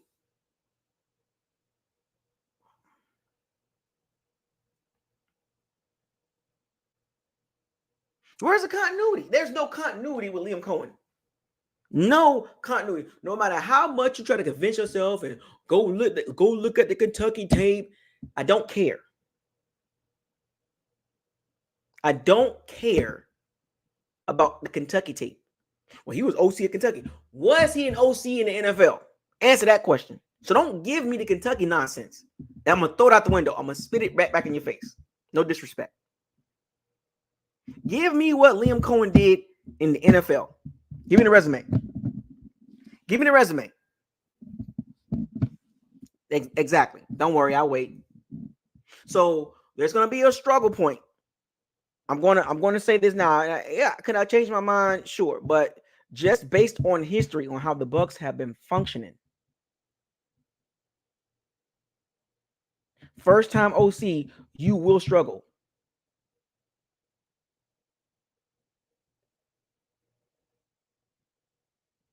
They will struggle. And y'all know this. If you don't know by now, when it comes to the Bucs offense, remember, the Bucs offense is limited. Solid, but not elite. I think most of us can agree with that part. I think the Bucs offense is solid at best. And the reason why it's solid at best, which means average at best, 16, 17 ranked, 18, 19 ranked, somewhere up in there. And the reason is because of the running game. Going into the season, until proven otherwise, the Bucs running game is bottom 2. So let me put that out there real quick for you Bucs fans that's here listening tonight. Until proven otherwise, going into the season, I'm going to repeat this one more time. Going into the season, the Bucs running game is terrible. Not saying the Bucs running game will be terrible during the season. I'm talking about going into the season, the Bucs running game is terrible. Until proven otherwise, there's no convincing me that the Bucs running game is going to be much better until I see it on tape or in live action. So you can be optimistic and convince yourself that the Bucs running game will be better, but you don't know that. You're just going by the Bucs hat on, got your Bucs hat on, and you're not even really thinking about football. You just, well, the Bucs running game should be better than last year. How? And what do you have that based on? What are you basing that on? You have no groundwork to base. You can't even make an argument that the Bucs running game is going to be better because you don't know that. For the last several years, the Bucs running game has been bottom 5. So there is no proof that the Bucs running game is going to be good going into the season. That key part. See, some of you might not be listening because you're going to listen to what you want to listen to. Going into the season, the Bucs running game is terrible until proven otherwise. That's going to be a problem, folks, until proven otherwise. Baker Mayfield, on the flip side, passing game will be solid at best. Because we've seen the passing game, right? So you got to go by what you already know about the team. If you make up some make-believe, fake hope, then you just basically, that's just wishful thinking. I hope the running game be better, but you don't have any proof that's going to be better. You have no proof at all. You just saying because we got this player and, it's going to be better. You don't know that. It can be another year of bottom 2. You better hope that the running game is going to be much better, because if it's not much better, matter of fact, I'll do you one better. It should be much better because you are number 31. You're 31, ranked 31. So if you're 27, that is much better, and that's a low bar, folks. That's a low bar. Like I said, I'm gonna stick to this, and you believe what you want to believe. You can do with that what you will. Until proven otherwise, the Bucs have a bottom shelf running game. You can't convince me otherwise, because I'm not going to live in a fake world of what if or it should be. I'm not going to live like that. I don't live like that. I don't think like that. I think about the reality of the situation until proven otherwise. The Bucs running game is not good going into the season. Understand that part. Now, when the season starts and it gets better, congratulations. Thank God. But going into the season, before they take a snap, the Bucs running game is terrible. What have you done for me lately? Ooh, you can't refute that. You can change the narrative. You can twist it and turn it, and the Bucs running game should be better. It don't matter. What have you done for me lately? In consecutive years, it has not been proven that it's going to be good. The passing game going to be solid, like it was last year. It's not going to be elite. It's not going to be tier 1, tier 2 passing game, because the first year OC. You gotta factor in the reality. See, I'm trying to get y'all to understand the reality of the situation. Factor in what's in front of you. Lack of running game. We've seen this for 34 games. You've had 34 games to see the running game. We drafted a center. We got a guard in the late round. So that's wishful thinking that the running game should be better. With a brand new OC, it's almost like a similar situation like last year. An unproven OC, first time in NFL. Once again, we did not get the OC that we really want. We ended up getting scraps. And what's so funny is, now that Dave Canales is gone, now you can see clearly now that the Bucs offense was meh at best. Well, I don't know what Dave Canales was doing. He was pissing me off and blah, blah, blah. But wait a minute. But some of you was jumping up and down for Dave Canales, making a ridiculous case. Oh, Dave Canales should be better than Byron Leftwich. Oh, Dave Canales going to do this. Dave Canales going to do that. And what did I tell y'all? I'm doing the same exact thing I did last year. I'm telling y'all, it's not going to be cookies and cream with Liam Cohen.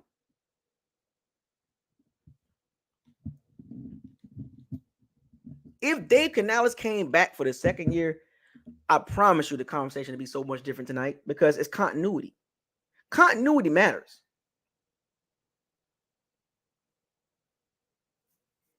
Continuity matters. It really do. And that's one of the things that's along with the lack of pass rush, the lack of pass defense, first year OC for the second year in a row, questionable running game. It's kind of like the same thing last year. And then you pretty much brought the same team back outside of Devin White, D. Delaney, Carlton Davis, Seatbelt Davis, and you added a rookie draft class. I mean, come on, man. It's almost lined up at the same exact situation. Unproven OC, lack of running game going into the season, questions in the secondary, in particular cornerback, questions at pass rush. It's the same shit. Excuse my language. It's the same exact situation.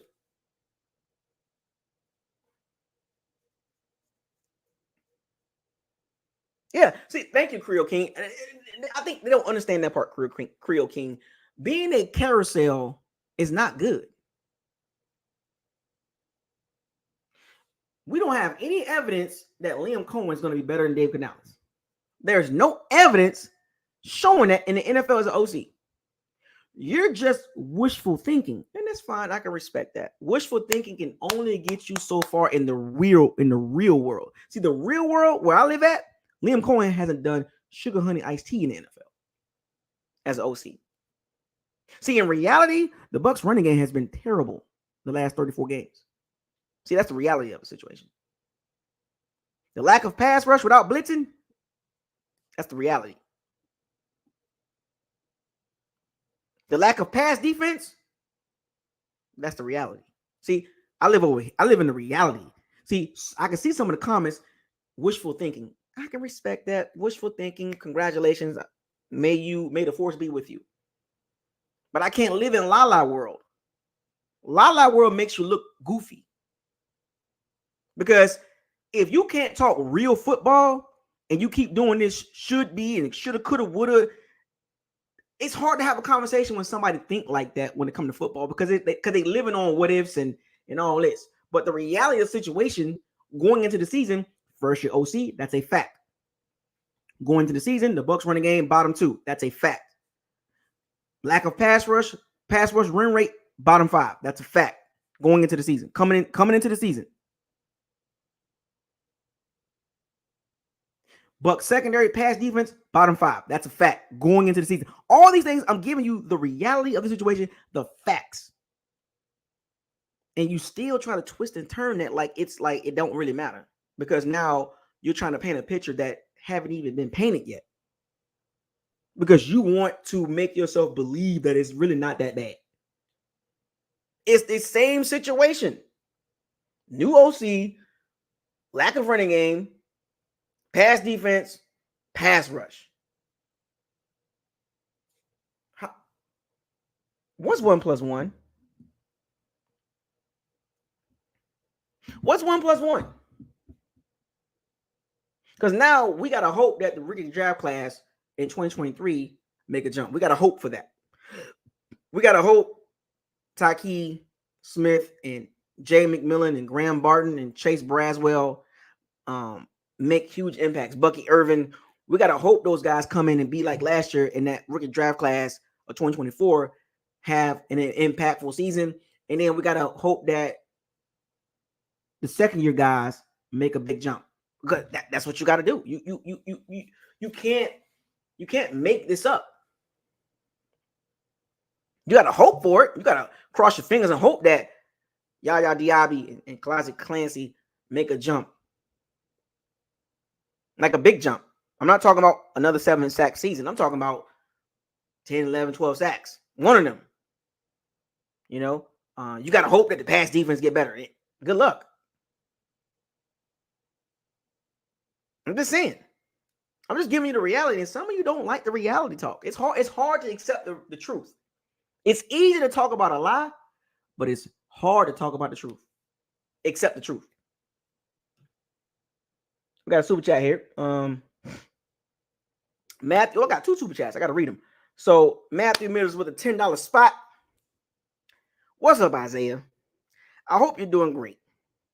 Do you think Godwin will produce more this year at going back to the slot? Also, his contract year. Or do you think we'll move on from him? I got 2 sides of that story. I've been foreshadowing this for the last 2 years now. That Chris Godwin contract don't look good right now because of the productivity. But I'm doing great. Thank you for asking. He should produce more. But the flip side of that is the Trey Palmer and the Jalen McMillan situation. The J Mac, the Pack Pill, the Pack Pillet, I'm going to call him. The Pack Pillet. The Mac Attack. The Mick Attack. I gotta figure a name. J McMill, J Mills, something like that. I'll figure out a name for him. But you gotta factor in those 2 young guys, the Trey Palmer and the J Mill.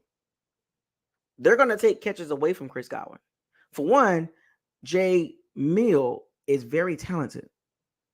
He should be the number 3 receiver going into the season. Like in my opinion, he should be number 3.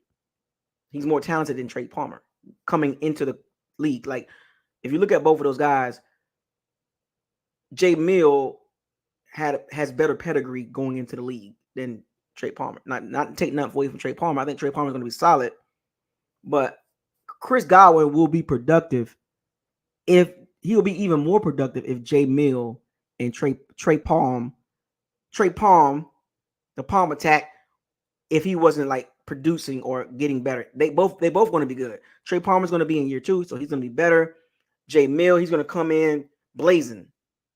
So that's going to take catches away from Chris Godwin, but he'll still be productive in his role in the slot. I'm just saying, he's going to be productive, but it won't be what y'all think is going to be. Like, you probably thinking that, oh, Chris Godwin's going to get 100 catches. Nah. First of all, Baker Mayfield, he's not a big fan of throwing to Chris Godwin for whatever reason. And you got to factor in Cade Otton, Rashad White. So I don't think Chris Godwin's going to have like this 100-catch season. If he does, it's going to be like 100 catches for 800 yards, 100 catches for 900 yards. You know, it's going to be like those awkward check downs that, you know, Chris Godwin's not a yak guy. But J Mill and Trey Palm are yak guys because they're faster. They're more explosive. And if I was Liam Cohen, I would design the offense for Chris Godwin for tough yards. Like get the first down, stuff like that. But explosive plays, I got to get my guys, my young guys, down the field. And then get Mike Evans down the field. So Chris Godwin, his catches is going to diminish, but he still be productive. And as far as his in the slot, as far as his contract, they're not even going to talk about that. They're not even going to talk about. I'll be surprised you hear anything about Chris Godwin's contract this season. It's almost like taboo. We know it's there, but nobody want to talk about it. But BucosLocker, I'm the first. If you go around the Bucs community, you don't see too many people talking about Chris Godwin's contract. He ain't getting one. Not during the season. With Tristan Wirfs coming up, they just drafted J Mills. They got Trey Palmer. Something got to happen. And I'm just saying, if Chris Godwin is kind of having one of those, you know, Trey Palmer and J Mills showing out, is Chris Godwin tradable? Is he tradable? You can't, because there ain't no way you can pay him. But thank you for the super chat, Matthew Miller. Alge335 with a $2 spot. Appreciate it, man. Shout out to you. But yeah, so back to the schedule. It's almost set up similar. And the team, as far as the Bucs going into the season, it's similar situation. And that's a rough patch. I don't see us coming out of that patch clean. You know, I don't see us coming out of that patch clean. Like some of you probably wishful thinking. I understand the Bucs are untouchable, 13-4. I get it. That's you did it last year and you did it the year before. And how many times you're going to keep convincing yourself, or how many times you're not going to live in reality? How many times you're going to keep not living in reality? Look, schedule predictions it's about having fun. You throw a dart at the wall, hope it sticks. But see, I don't like doing that. I don't like throwing darts at the wall and hopefully something stick. I like to aim at the target. Know what I'm aiming at, or AKA know what I'm talking about.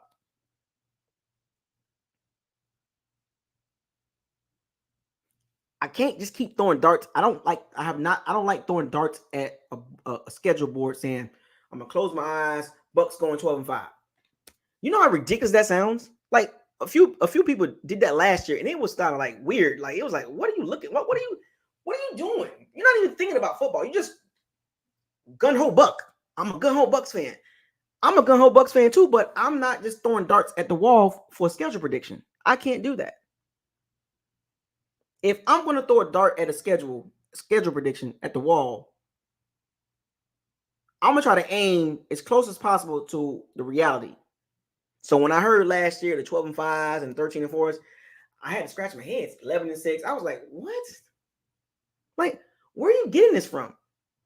Coming off an 8-9 season, you screaming 13-4, 12-5, 11-6, and you got no base, no foundation to scream for that record.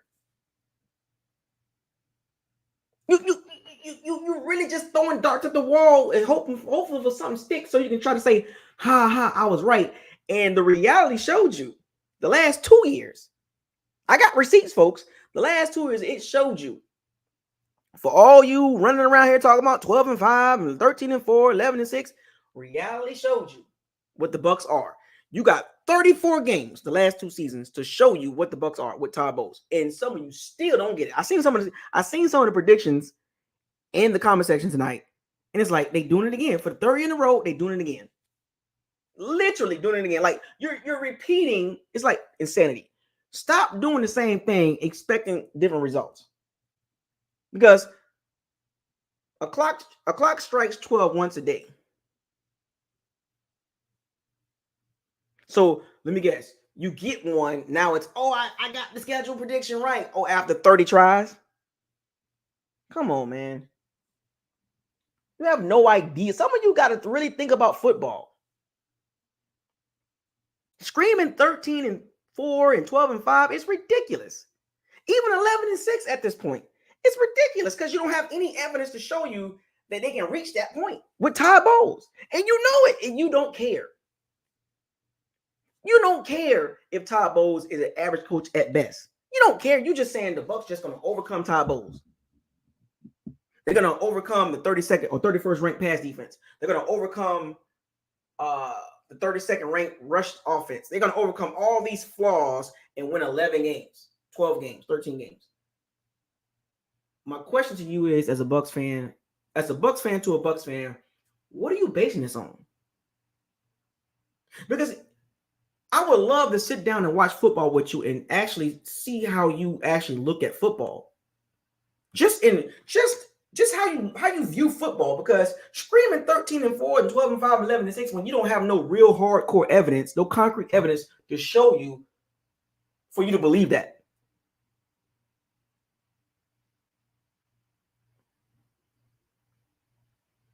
You got to factor in Todd Bowles. You got to factor in the terrible running game going into the season. You got to factor in a weak pass defense, a weak pass rush. Remember, I'm going to say this again like I said last year. I said this last year, and I had a range. I chose 7-10. I chose the bottom part of the range.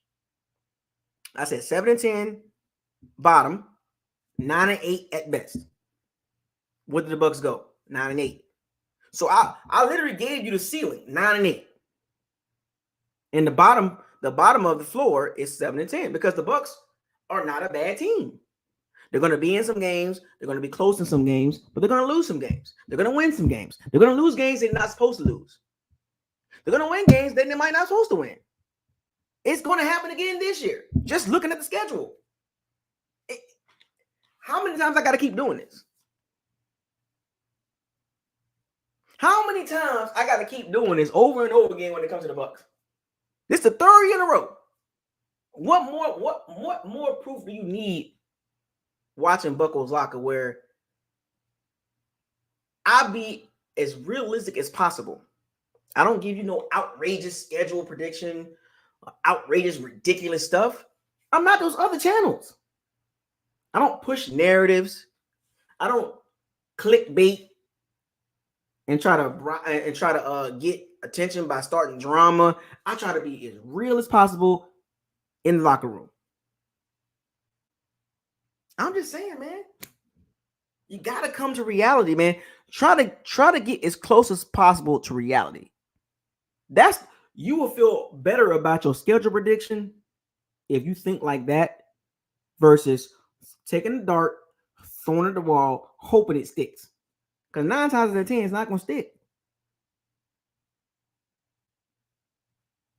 Aim closer to reality.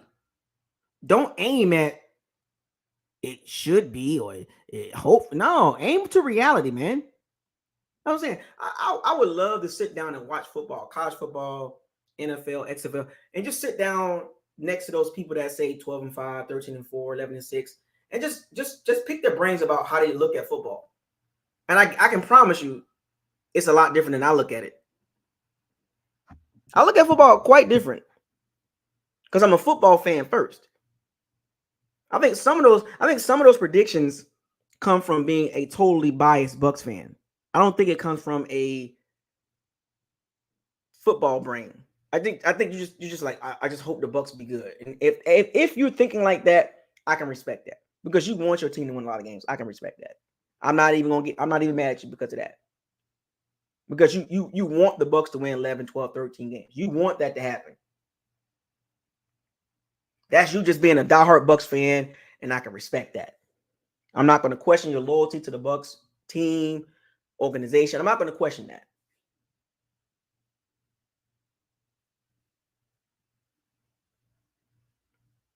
You know what I'm saying? I can respect that because you are a diehard Bucs fan and you want this team to be at the highest level. But the reality show you the chances, the probability versus possibility.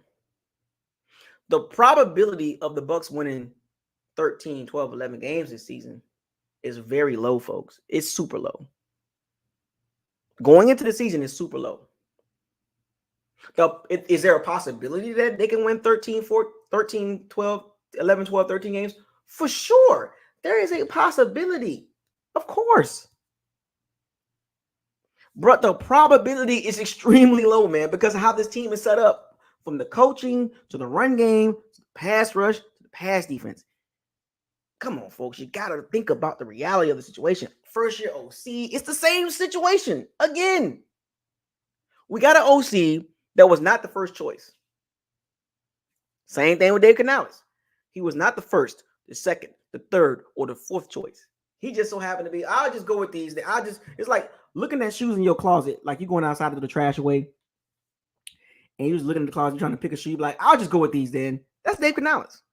And here we are again, Liam Cohen, and some people try to hype it up like the Bucs was really looking at him the whole time. Stop playing. The Bucs was like, okay, anybody want the OC job? None of the top guys this all season that were labeled the top guys wanted to come coach under Todd Bowles.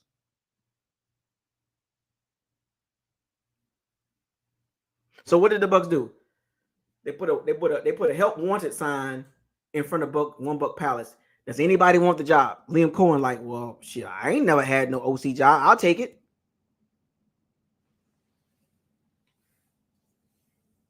Shut up, King Cook. I'll take the job. My name is Liam Cohen, and I've never been to OC, but I was an OC in Kentucky, and I'll take the job. That's what happened. Come on, man. Stop playing with me. Acting like Liam Cohen was the guy the whole entire time. He wasn't the first choice. He wasn't the second choice. He wasn't the third choice. He wasn't the fourth choice. It's the same thing happening again. Who wants to coach under Todd Bowles? Nobody of significance.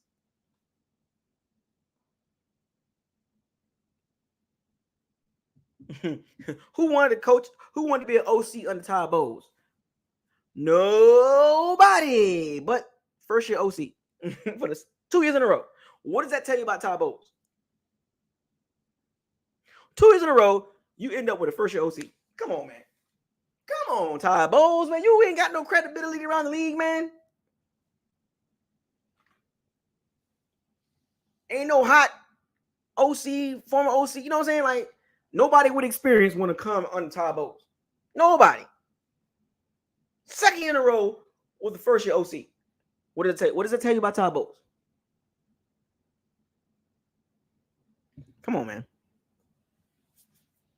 So back to the schedule. I need to really look at the schedule again, like break it down, and I'm gonna look at the schedule for the next couple of days, and I'll come back with a semi prediction. But that stretch, I really gotta, I want to hone in on that stretch because the back end after week 11, the Panthers a couple times, we got the Raiders, got the Cowboys, and got the Saints, right? Winnable games, except for the Cowboys game and the Saints game. Those are tricky games because we don't match up well with the Cowboys because of their pass rush, and Mike McCarthy is a better coach than Todd Bowles, and Dallas we don't match up well, and the Saints were pretty much even with them. So those two games are tricky. The Raiders game, we should be able to win that game. Panthers game, two Panthers games, we should be able to win that game. And so those are 3 games right there. The Raiders and Panthers twice. Should be able to win those games. Should be able to beat the Giants, right? So you got the Panthers twice, you got the Raiders and the Giants. That's 4 games right there. That's 4 games that we should be able to win those games with no problem. And then you got the Saints and the Cowboys, the 2 tricky games. So going 4-2 in that stretch will be great. But the key is, please don't overlook this stretch. Week 4 to week 10.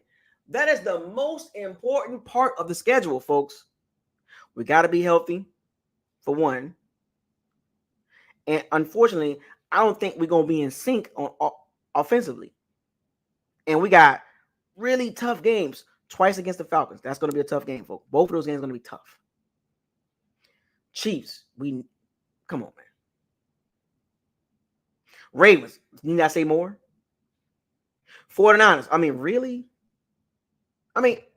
Eagles. Yeah, we beat the Eagles in the playoffs, but I want to say this again. That team checked out 7 weeks before they played the Bucs in the playoffs. Everybody in the NFL knew the Eagles was checked out. Did we beat them? Of course. But on paper, it's a reason why they ranked ahead of us. If both teams are fully healthy, and you put a poll out there, who would win that game? The Bucs or the Eagles? I'm not going to guarantee, but I'm pretty sure a lot of those fans going to pick the Eagles. Like, just put a poll out there, fans across the NFL, and say who can win week 4 between the Bucs and Eagles. Healthy. Both teams are healthy. Who wins? 80% of the fan bases around the NFL going to pick the Eagles, except for the Cowboys and the Bucs fans. I'm just saying. So, look, when it comes to that point, don't get mad when they pick the Eagles. That's my point I'm trying to make.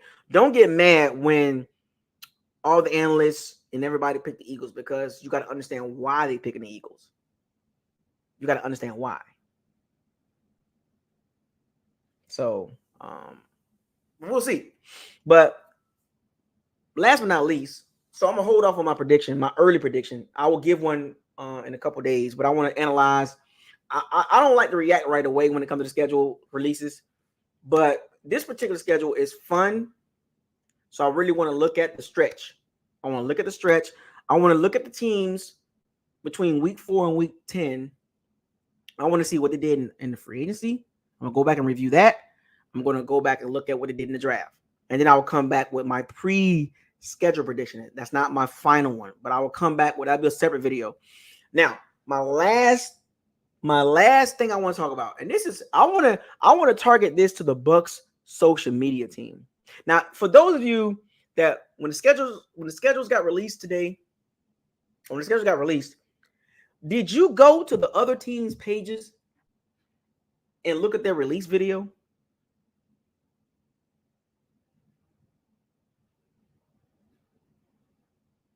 Did anybody get a chance to look at all the teams or most of the teams' schedule release video? And then did you look at the Bucs schedule release video? And I can't be the only one that think like this. I hope I'm not the only one. I might be the only one.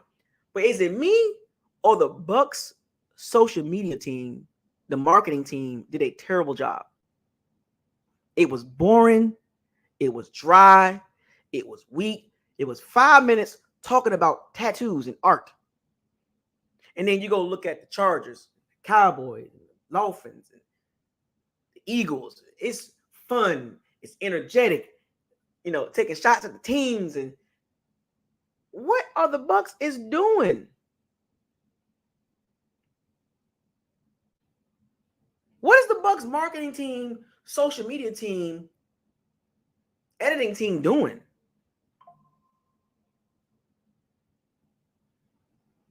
Is it me, or was it? It was boring to me. It was terrible. It was weak. It was weak. It was weaker than It was weaker than a wet Cuban sandwich. You ever had a wet Cuban sandwich? Like, you had a wrap for too long and they got a little wet. And I'm talking about the soft bread. I'm not talking about the hard bread. I'm talking about the soft bread Cuban sandwich. Like the soft bread, it was like wet too long. That's how it felt. It just felt like I was eating a wet Cuban sandwich. It was terrible. I'm looking at all these other teams. The Chargers, they did something with the Sims. They did a Sims schedule release video. It was awesome. It was awesome. And I'm sitting there and I get to the Bucs. I'm like, let me save the Bucs for last. I get to the Bucs schedule release video. Levante David, Rodney Barton. I see Gerald McCoy. And I'm like, and they talking about tattoos and art. And I'm like, what did I just watch?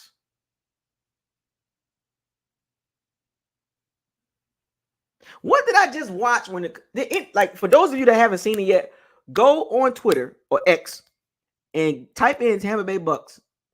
Go to their team page. That was softer than baby dukes. That was terrible. They so lame over there, man. Like who gave the green light for that schedule release video? Don't ever do that again.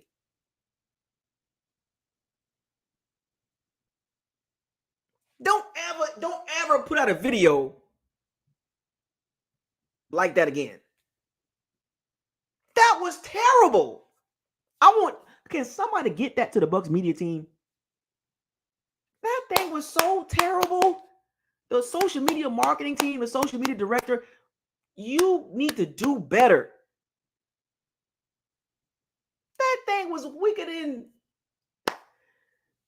It was weak, man. It was just weak, man. I was not impressed, bro. It was like if somebody was recording me, I would have broke the fourth wall. Who's it?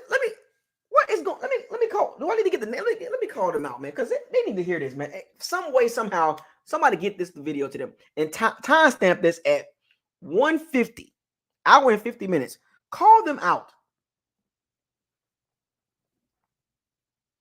It was nothing exciting about that, but then I'm watching all these other teams with exciting, because they was talking about this. The schedule release video is like the Super Bowl for the marketing teams or the social media teams. Well, the Bucs are 0-1 right now, or 0-1 right now. They lost that. If I had to rank the team's schedule release videos, the Bucs are 32. From all I watched most of them, but I'm just gonna say it out there. Out of 32 teams that released their schedule release video on X, aka Twitter, formerly known Twitter, the Bucs are ranked 32nd in the NFL.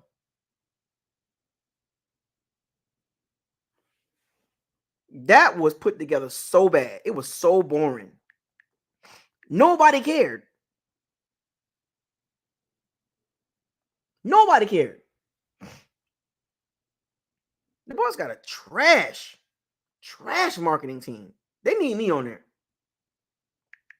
So I'm typing in Google right now, the Bucs social media team. I got to call these names out because they were terrible. Because I don't know who gives a damn.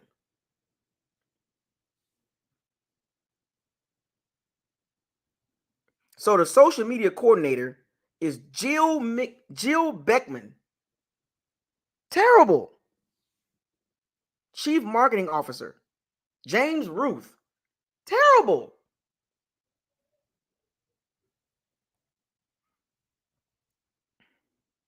Creative director, Dan Beltran. Terrible. Did an awful job, man. Come on, Glazers, man. Get a better team than that. They were so boring.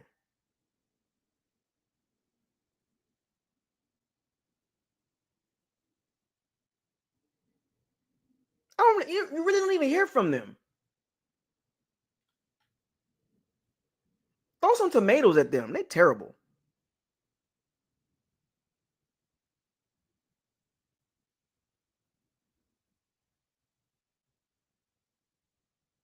James Ruth, Chief Marketing Officer. Nelson Louise, Chief Communication Officer. Christian Hamilweed, Chief People Officer. What Chief People Officer? I've never heard that position before. Courtney Sanchez, Chief Impact Officer.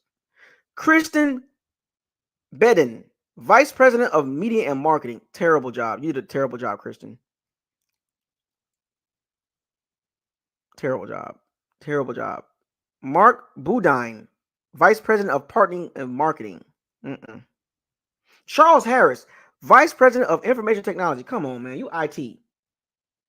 I'm calling these names out, folks. Steve Vollmer, Vice President of Creativity. That was not creative, Steve. Steve Vollmer, that was not creative, man. That was terrible.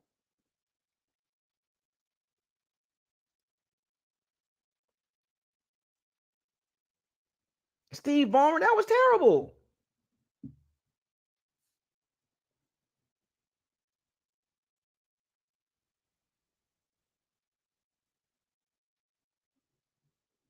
Dan Beltran, creative director. Terrible. Like, come on, man. Like, that was, I had to make a separate part about that, as I wrap this video up. That was so boring. I should play it right now. They all need to walk the plank. Because that was so, I can't even, I'm not even going to watch that again. That was 5 minutes I can't get back.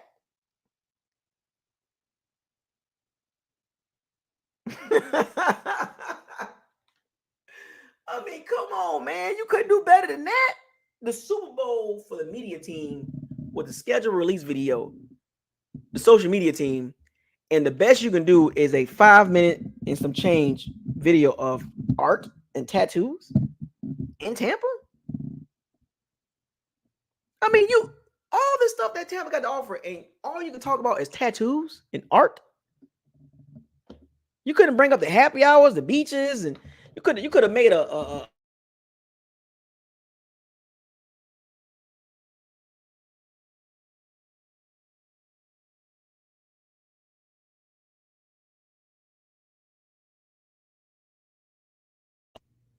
boy, I was so disappointed in that.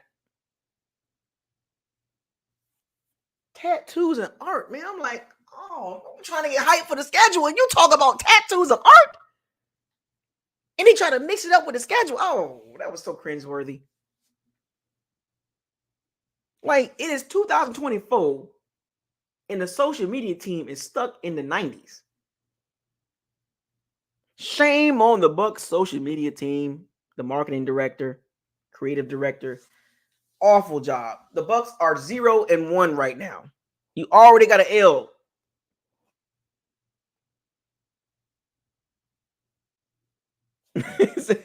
I mean, come on. Man. How many people actually watched that video? I actually watched the whole thing too. If anybody got the link, Put it in the chat because I can't even watch that, man. Like I go back and watch the other team's social media schedule release videos.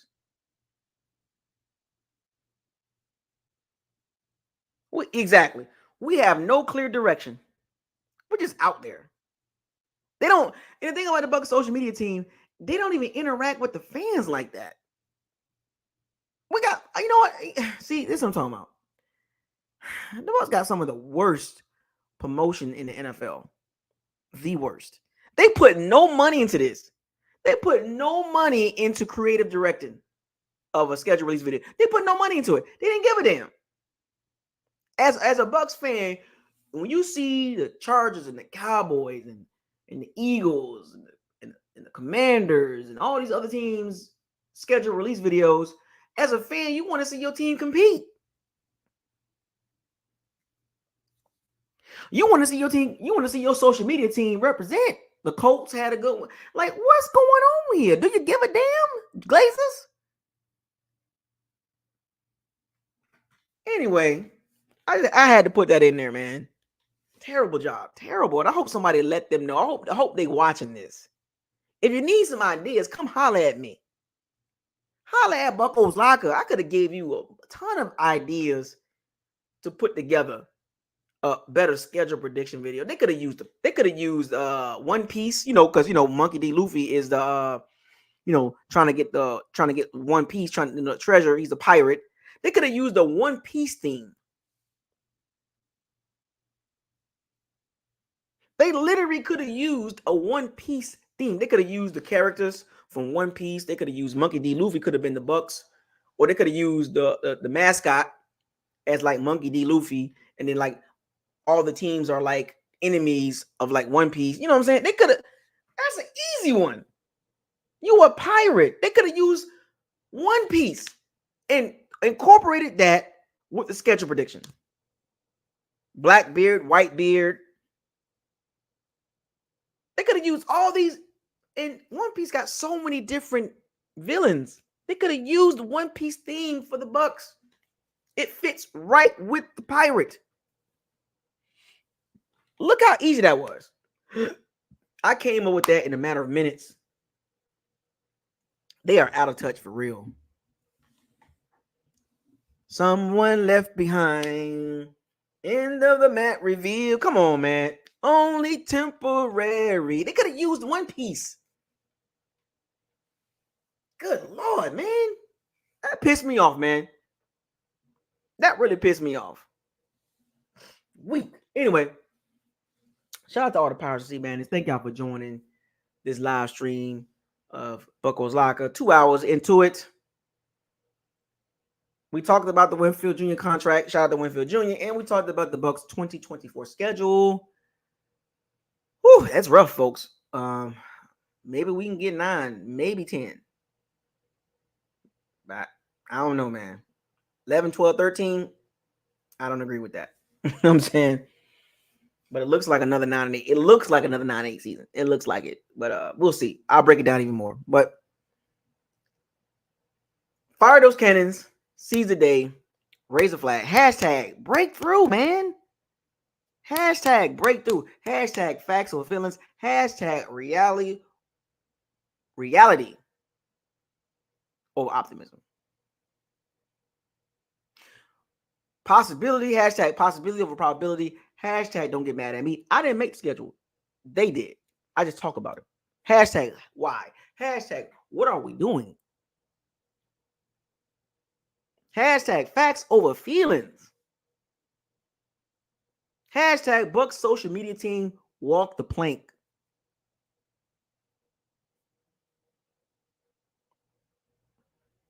Anyway, signing out. I'll see y'all soon with the actual breakdown of the schedule. Y'all enjoy the rest of y'all night. I'm out.